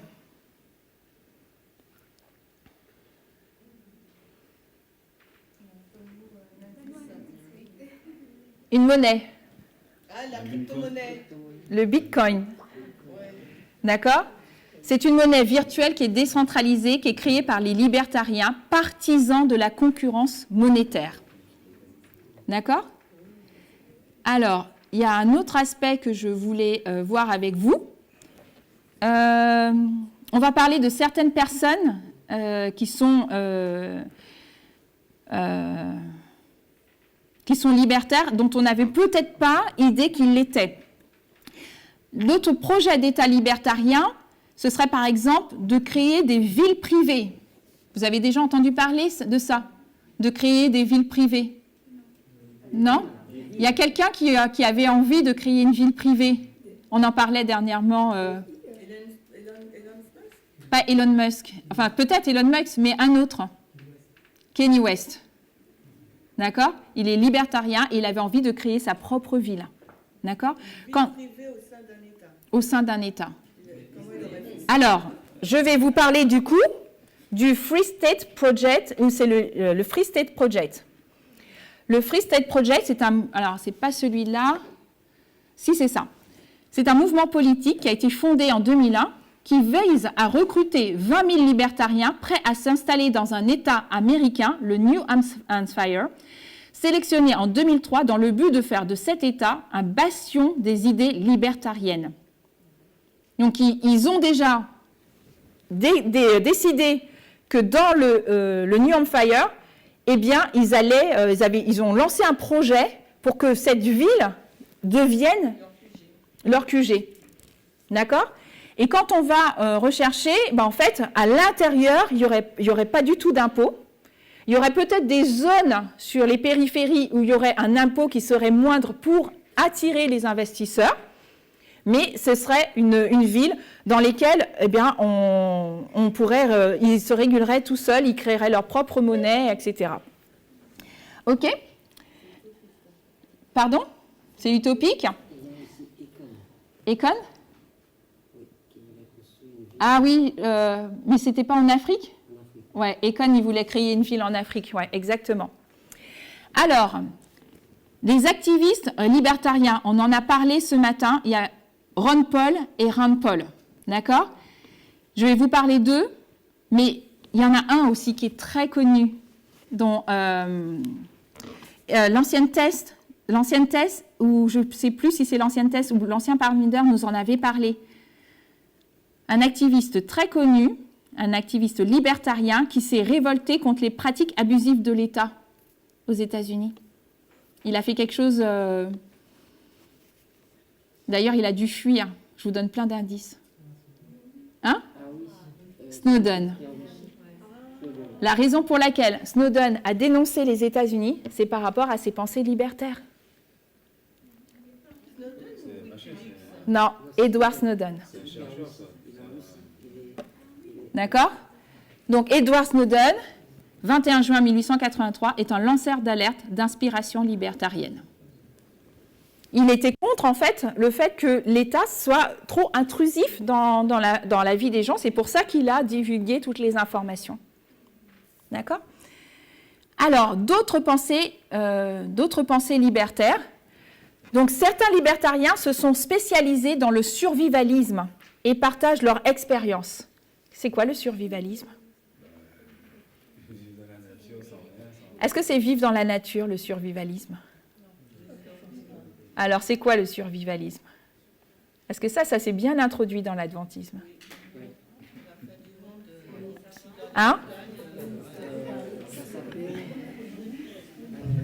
Oui? Peut-être que je me trompe, mais c'est avoir une préparation en cas de chaos, savoir comment réagir et savoir survivre. Exactement. Donc, le survivalisme désigne les activités ou les modes de vie de certains groupes ou certains individus qui veulent se préparer à une hypothétique catastrophe, voire simplement survivre face aux dangers de la nature. Un survivaliste est une personne qui apprend différentes techniques de survie. Alors pourquoi tu relis à l'adventisme? Pourquoi tu as relié à l'adventisme? Peut-être qu'il y a des personnes qui ne savent pas. Alors, je l'ai relié à l'adventisme parce que pendant un moment, la pratique et les messages de survivalisme sont très répandus dans l'adventisme. En lien avec la LD. En lien avec la loi du dimanche, en lien avec une fin hypothétique, de se dire, ben voilà, si demain il y a un souci, il faut que je fasse un stockage de nourriture, il faut que je te fasse un stockage de matériel, il faut que je me prépare, on ne sait jamais si la loi du dimanche arrive, comment ça va se passer, enfin, même par rapport à la loi du dimanche, mais il y a eu ces démarches de se dire, s'il se passe quelque chose par rapport à l'État, eh bien, il faut quand même que je sois prêt, que j'ai mon stock de nourriture. Eh bien, ça, c'est une pensée libertarienne. Mais c'est ce que nous avions avant 2018, on pensait. C'est ce que nous... Alors, tu dis quoi, David? J'ai pas compris.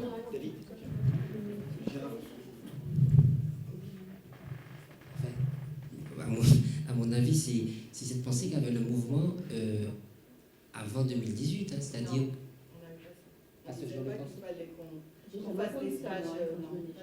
Bon, alors c'est peut-être pas le mouvement, mais dans l'adventisme en tout cas, c'est vrai qu'on parle des country living, on va partir justement par rapport à la loi du dimanche et tout ça. Hein?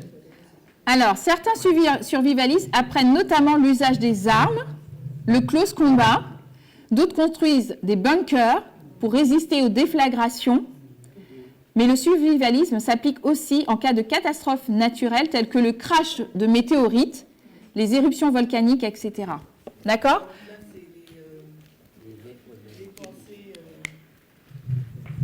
Ça, ce sont des pensées athéistes. Comme ils ne croient pas au récit biblique que la Terre elle va être détruite par le feu, donc ils pensent qu'il y aura une catastrophe d'ordre naturel ou autre, ou humaine, qui fait que il faut qu'on puisse survivre, apprendre à survivre. Quoi. Oui. C'est ça, hein. On est vraiment dans l'athéisme là. On est dans l'athéisme, mais pas que. On est aussi dans le fait de se dire, si demain il y a l'État s'effondre, ma relation par rapport à l'État, ma vision de l'État, elle est négative. Et rappelez-vous que les libertariens extrêmes ont une vision négative de l'État. Et donc du coup, ils vont se dire, moi j'ai pas confiance en l'État. Qu'est-ce que je vais faire? Donc, je vais me protéger moi-même en mettant en place des actions de survivalisme. D'accord? C'est pas l'État qui va venir m'aider. De toute façon, moi, je vais apprendre à me débrouiller par moi-même. OK? Alors, donc, il y a plein de choses à voir par rapport au survivalisme. Et par rapport du moins aux réalisations libertariennes, je trouvais que c'était assez intéressant du coup qu'on en parle, pour qu'on puisse voir que finalement, on connaît le libertarianisme, on le voit, et il est beaucoup plus présent qu'on imagine autour de nous. D'accord? Alors,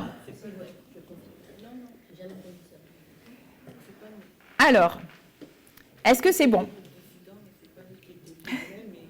Le troisième groupe. Alors, oui, qu'est-ce que je voulais dire? Est-ce que ce matin, on a fait un lien? Donc, le libertarianisme, on l'a relié par rapport à Reddit. OK? Le nouvel athéisme, on l'a relié aussi par rapport à Reddit. Mais on a vu qu'il prônait le sexisme. Est-ce que le libertarianisme prône le sexisme?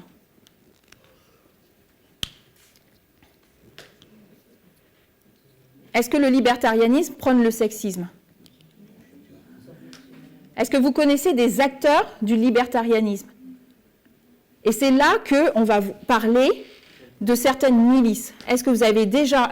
L'ancienne thèse, elle en parle dans les Vêpres numéro 7. Elle parle de certaines milices. Et donc, je vais vous parler de ces milices. Exactement. Alors, quand j'ai fait tout à l'heure mon... OK. Ici, vous avez donc les Proud Boys. Ça vous parle, les Proud Boys? Hein? Non, ça vous dit rien? À qui ça parle, les Proud Boys?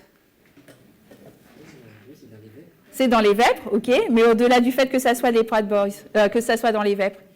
On en avait parlé, il y avait des articles qui étaient sortis sur Eden Échange. D'accord. Et donc, ça disait quoi? Je ne me rappelle plus. Ok. Il avait un chef Tarnou qui n'était pas blanc. Ouais. Comme le micro de... Oui. Ça veut dire quoi, les Proud Boys? Les garçons fiers. OK. Donc, les garçons fiers. C'est une organisation américaine néo-fasciste qui n'accepte que les hommes parmi ses membres. Elle promeut et elle implique dans ses actes de violence politique aux États-Unis. Elle a été fondée en 2016 à New York. Et donc, c'est une fraternité ou un club pour les hommes. Ils ont été majoritairement pour Donald Trump. Et Donald Trump les a cités. Est-ce que ça vous parle? Hein? Je vais essayer de retrouver... Alors, il ne les a pas cités le 6 janvier. Ouais, il les a cités... Alors, je vais vous dire, du coup, ce qu'il a dit. Hop.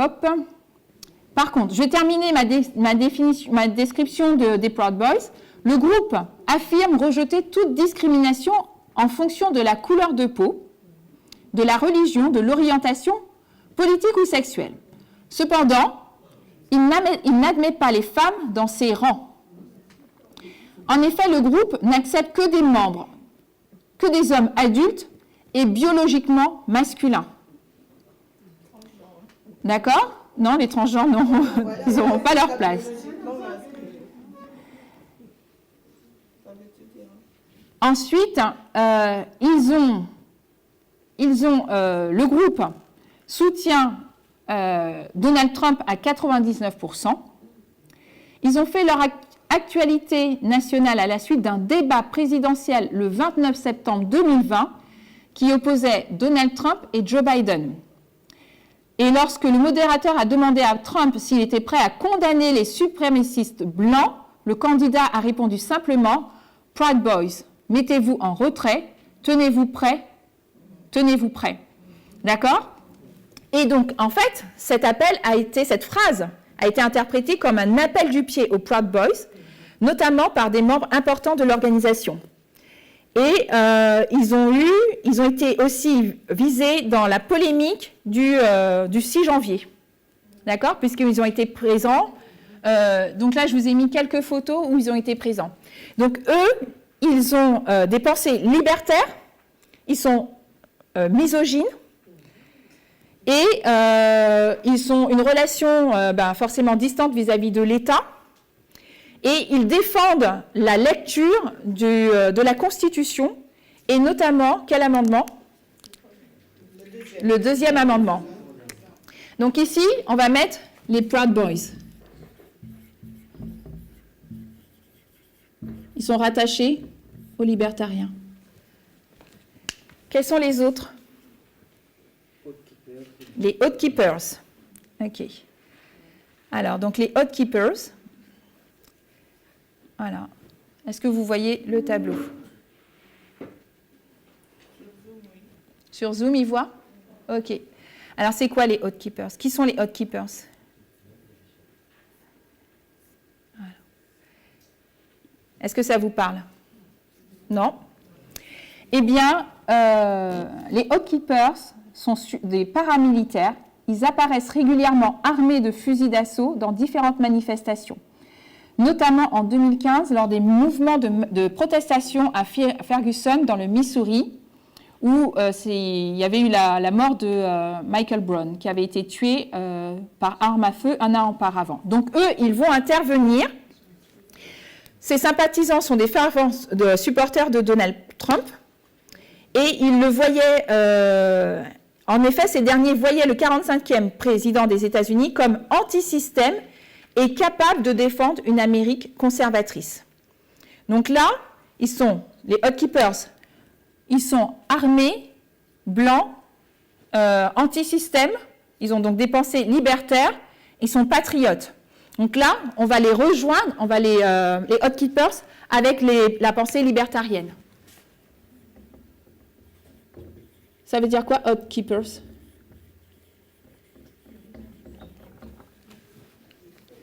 Ça ne s'écrit pas comme ça. Ouais, O-A-T-H. O-A-T-H. Ça veut dire quoi, Oath? Les serments. C'est eux qui vont garder les serments. Gardiens des serments, exactement. Et c'est un groupe d'extrême droite.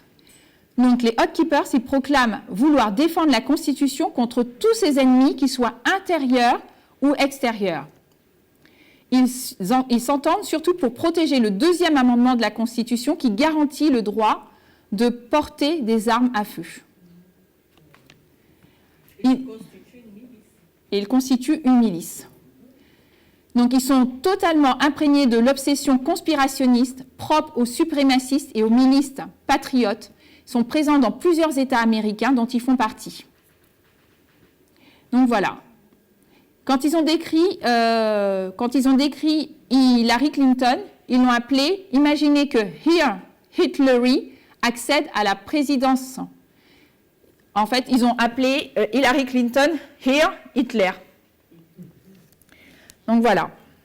Donc on a les informations par rapport aux Oath Keepers.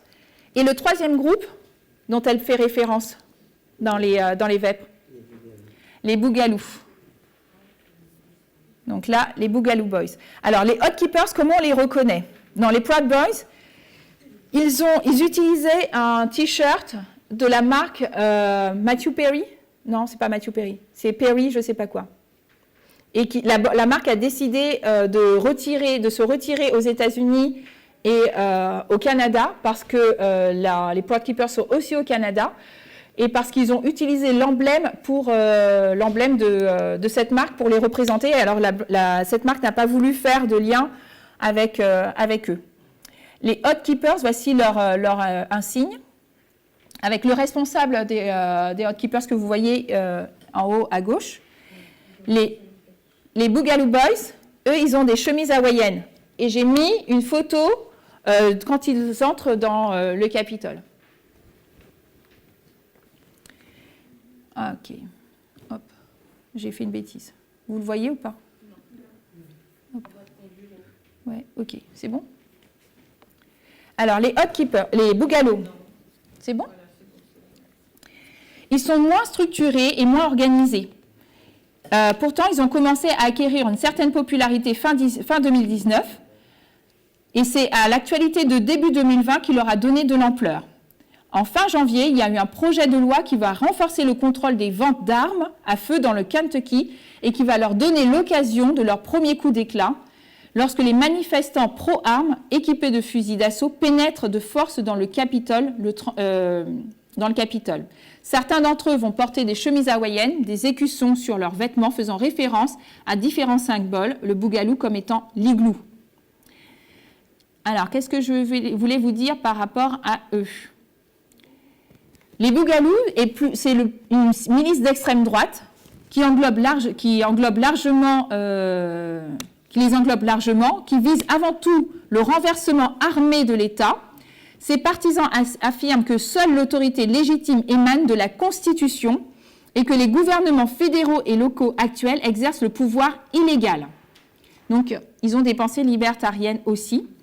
La frange la plus droite du mouvement admire le terrorisme d'extrême droite et espère contribuer au lancement d'une nouvelle guerre civile aux États-Unis sur des critères racistes, une variante de la Sainte Guerre raciale qui oppose les Blancs et les Noirs et appelle à des vœux plusieurs groupes néo-nazis aux États-Unis.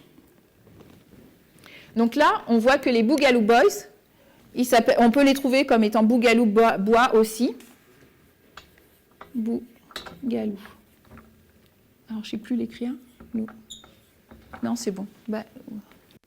Ouais, exactement. Donc, l'ancienne thèse, elle va relier ces trois groupes, d'accord, avec leur pensée libertarienne. Et donc, ils font partie de ces trois composants de l'extrême droite. D'accord? De la trinité de l'extrême droite. Et du coup, il va nous en manquer un. Lequel? Les droits de l'homme. OK. Le MRA, qui veut dire Men's Rights Agency. Qu'est-ce que vous pouvez me dire sur le MRA? On en a parlé tout à l'heure avec Elisa, c'est pour ça que je vous ai dit que ce sera vraiment une révision. Donc, vous avez déjà vu tous ces éléments. Qu'est-ce que vous pouvez me dire sur le MRA?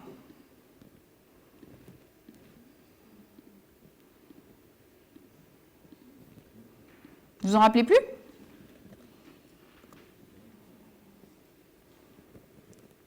Qu'est-ce que Elisa nous a appris ce matin?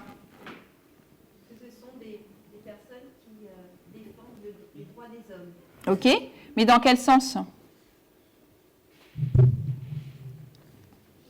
Parce qu'il y avait, on s'était posé la question, d'accord, il y a le droit des hommes, mais Chimène avait posé une question, elle connaît le droit des hommes, mais est-ce que les hommes ont des droits et pourquoi? Qu'est-ce qu'ils vont mettre en place? Qu'est-ce qu'ils vont revendiquer? Je ne sais plus qui a dit, je crois que c'était Rosemary, qui avait dit qu'en fait, comme les femmes ont, c'est de mémoire, les femmes ont le monopole sur la sphère, je crois la sphère, c'est pas familiale, mais affective ou quelque chose comme ça. Je ne sais Ouais. plus trop. Je ne me rappelle plus du terme qui a été employé. Et donc, il y avait autre chose aussi, mais je ne me rappelle plus si quelqu'un s'en souvient, pour compléter. Éducative, voilà. Ok. De soins. Éducative et de soins. Voilà. Ok. Oui, mais Ça n'explique pas non plus... Mais c'est sans danger, c'est sans danger.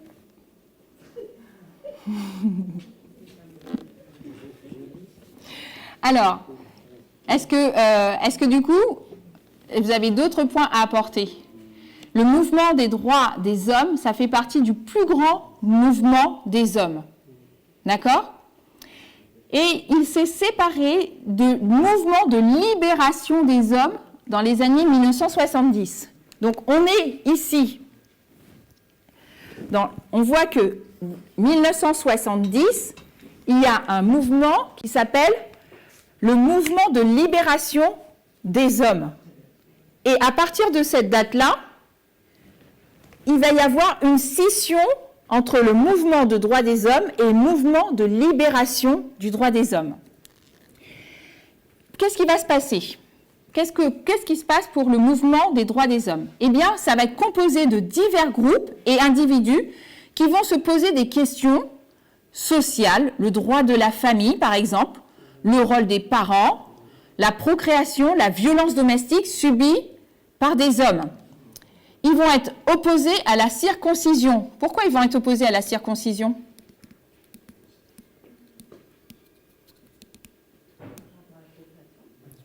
On les diminue.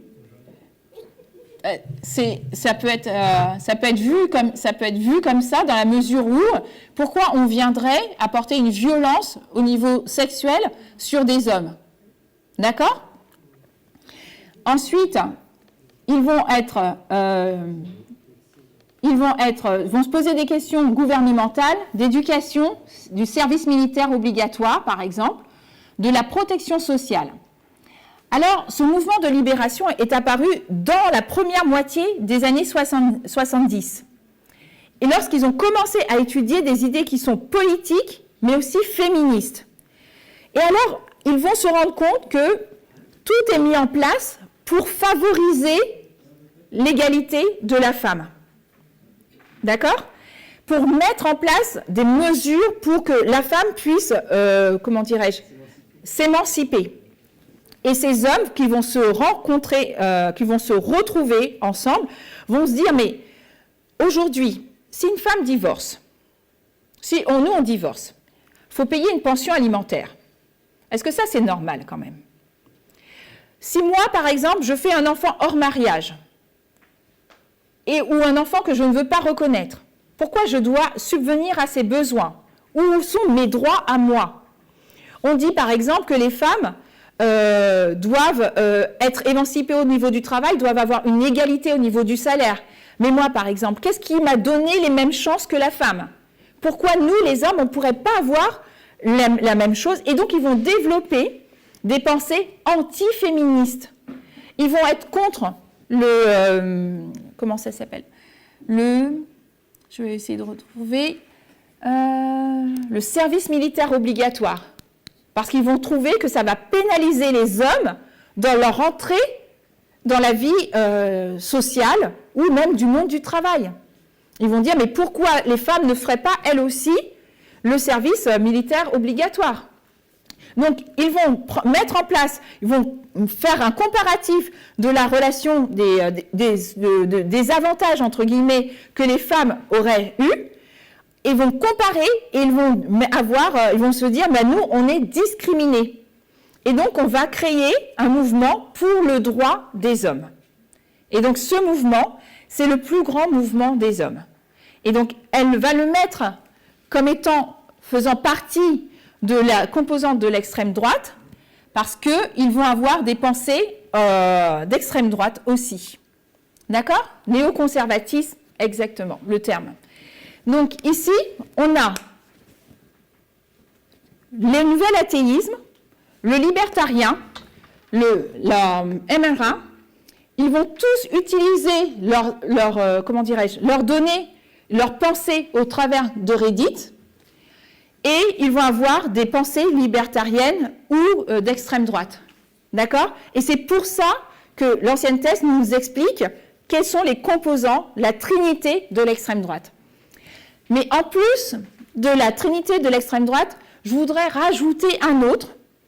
Vous me direz ce que vous en pensez, sur lequel on a aujourd'hui le même type de pensée qui a pris naissance pendant la... Enfin, je ne sais pas si ça a pris naissance pendant la pandémie, mais on en a réellement entendu parler pendant la pandémie. Est-ce que vous vous rappelez de qui je fais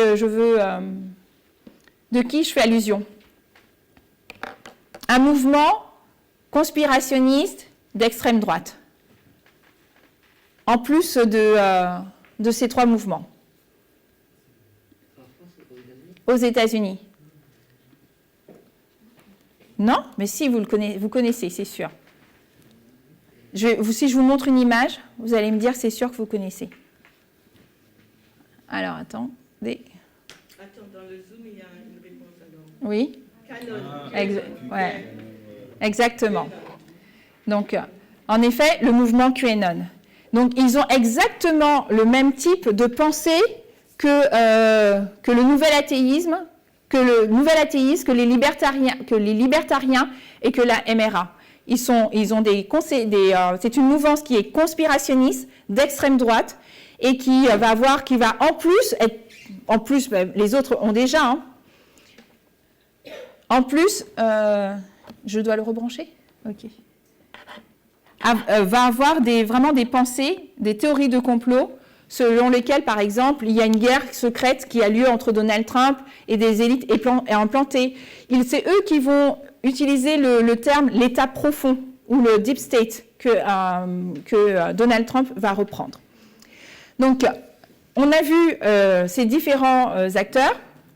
On va faire du coup un récapitulatif pour voir, pour reprendre et pour essayer de comprendre en quoi, du coup, tous ces éléments que nous avons vus sont importants à comprendre par rapport à la loi du dimanche. J'ai une question. Yes.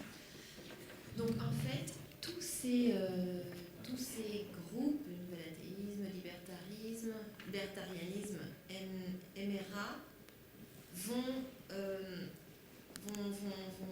donner leurs pensées, vont communiquer leurs pensées, leur façon de voir sur ce groupe Reddit. C'est ça? C'est ce que l'on pourrait... Oui, ils vont échanger. Et sur les autres, peut-être, comme tu l'as montré, plateformes sociales, c'est ça? Oui, exactement, mais notamment Reddit. Exactement. Dans l'étude de ce matin, Elisa nous a expliqué qu'il y avait un nombre assez important. Alors, je crois que j'ai fait une photo. Elle disait comme quoi 35... Alors, attends, 5 secondes. 63,2% des utilisateurs de Reddit s'identifient comme étant des hommes. C'est un site sur lequel... C'est une plateforme sur laquelle il y a plus d'hommes que de femmes. Et donc, les groupes dans lesquels on va retrouver... ces personnes qui participent à Reddit, ils vont avoir des pensées qui vont être anti-féministes, qui vont être pro-masculinistes et qui vont revendiquer des valeurs du nouvel athéisme, des valeurs libertariennes, ou bien et notamment d'extrême droite. Mais pas que. Et ils peuvent bien sûr se répandre sur Twitter, sur d'autres aspects. Mais ce qu'on voit, c'est que dans Reddit, il y a un mode de fonctionnement qui fait que comment dirais-je, plus vos pensées ont plus vos courants de pensée ou ce que vous partagez apporte de l'intérêt, et plus vous montez en grade ou forcément vous êtes visible. Et du coup, ça vous permet donc de faire que votre groupe devient de plus en plus important. Là, on n'a pas forcément on peut avoir cette notion par rapport à YouTube, mais YouTube, il y a quelques années, a décidé de retirer les pouces qu'on n'aimait pas. Donc, garder uniquement les pouces qu'on aime. Donc, on ne peut pas faire de comparatif avec les up et les down. Par contre, sur Reddit, quand une pensée n'est pas forcément populaire, elle redescend au niveau de la cote de popularité. Mais si les idées conspirationnistes ou bien libertaires, etc., fortement sexistes, trouvent de l'intérêt, eh bien, elles se voient essentiellement sur la plateforme Reddit. Oui ? Ce qui me pousse à demander, du coup, est-ce que sur Reddit, il y a ce qu'on appelle des régulateurs, c'est pas des régulateurs, mais il n'y en a pas en fait. Non, dans Reddit... C'est pas modérateur, mais voilà. Alors, dans Reddit, il y a, bien sûr, comme disait Elisa ce matin, il peut y avoir de bonnes sources, des bons liens de partage. Par contre, c'est l'avis qui est donné. Tu donnes ton avis sur un sujet. Et donc, si ton avis ou ta pensée est populaire, elle va rencontrer de l'adhésion et les personnes vont te faire être de plus en plus visibles. Mais il n'est pas dit qu'il y a un contrôle des informations. D'accord ? Alors, qu'est-ce qu'on retient par rapport à la loi du dimanche ? Qu'est-ce que l'ancienne thèse essaye de nous faire comprendre pour notre préparation de la loi du dimanche ? Déjà, qu'est-ce qu'on comprenait avant ? Les acteurs, on comprenait quoi ? On comprenait sabbat versus dimanche, mais on comprenait quoi avant ? Ok, on comprenait les protestants, le catholicisme. Ensuite, l'ancienne thèse nous a amené à comprendre que ce n'était plus une question de sabbat versus dimanche, mais on comprenait encore que les évangéliques allaient jouer un rôle, ou la droite religieuse chrétienne allait jouer un rôle vraiment important. Et au fur et à mesure, elle nous explique que dans cette droite religieuse chrétienne, il n'y a pas qu'eux qui vont jouer en ligne de compte j'ai pas compris ? Non ? Ok. Qui vont rentrer en considération pour la loi du dimanche. Elle nous permet de comprendre que la loi du dimanche n'est pas une notion d'église-État, mais de culture-État, de mode de pensée. Que le test, c'est le sexisme. Enfin, oui, le test, c'est le féminisme, et notamment le féminisme radical, mais que les personnes seront testées par rapport à leur niveau d'acceptation ou de rejet ou pas du sexisme. Et donc, qu'est-ce qu'on voit se mettre en place ? On voit qu'ici, il y a une trinité de l'extrême droite,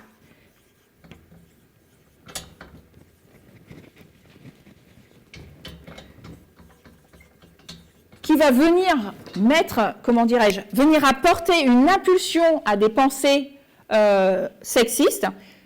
Et donc, du coup, elle nous dit, faites attention, parce que notre compréhension de la loi du dimanche a changé.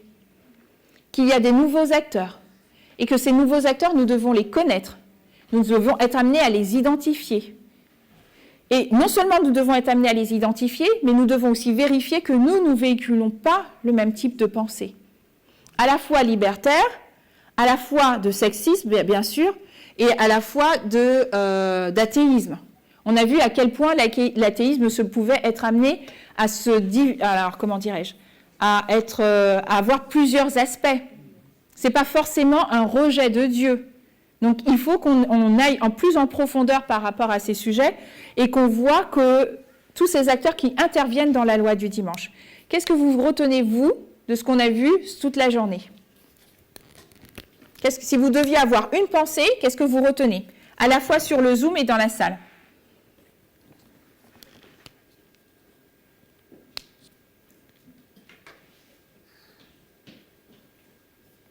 Tout le monde dort.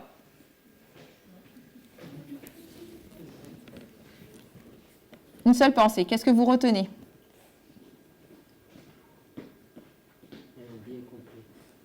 La LD est complexe? La complexité de la loi du dimanche? Ok. La droite chrétienne, ce n'est pas que le Parti républicain, ce n'est pas que la droite chrétienne, il y a plusieurs autres acteurs qu'il faut prendre en considération. D'où les libertaires, l'extrême droite, pour bien comprendre ce qu'est la droite, ce qu'est le Parti républicain. Ok.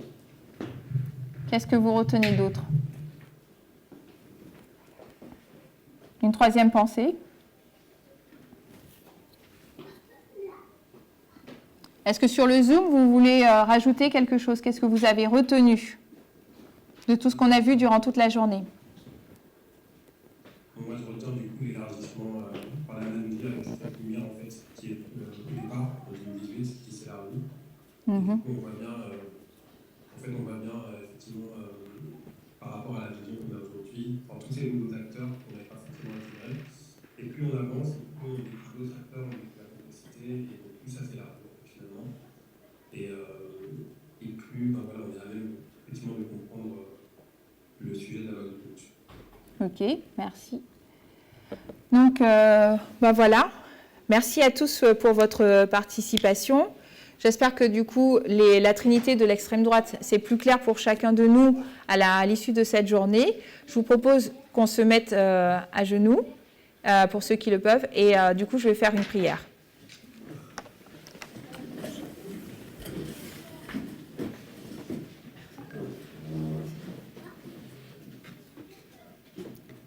Éternel notre Dieu, nous voulons te remercier pour toutes ces informations que tu nous permets d'avoir.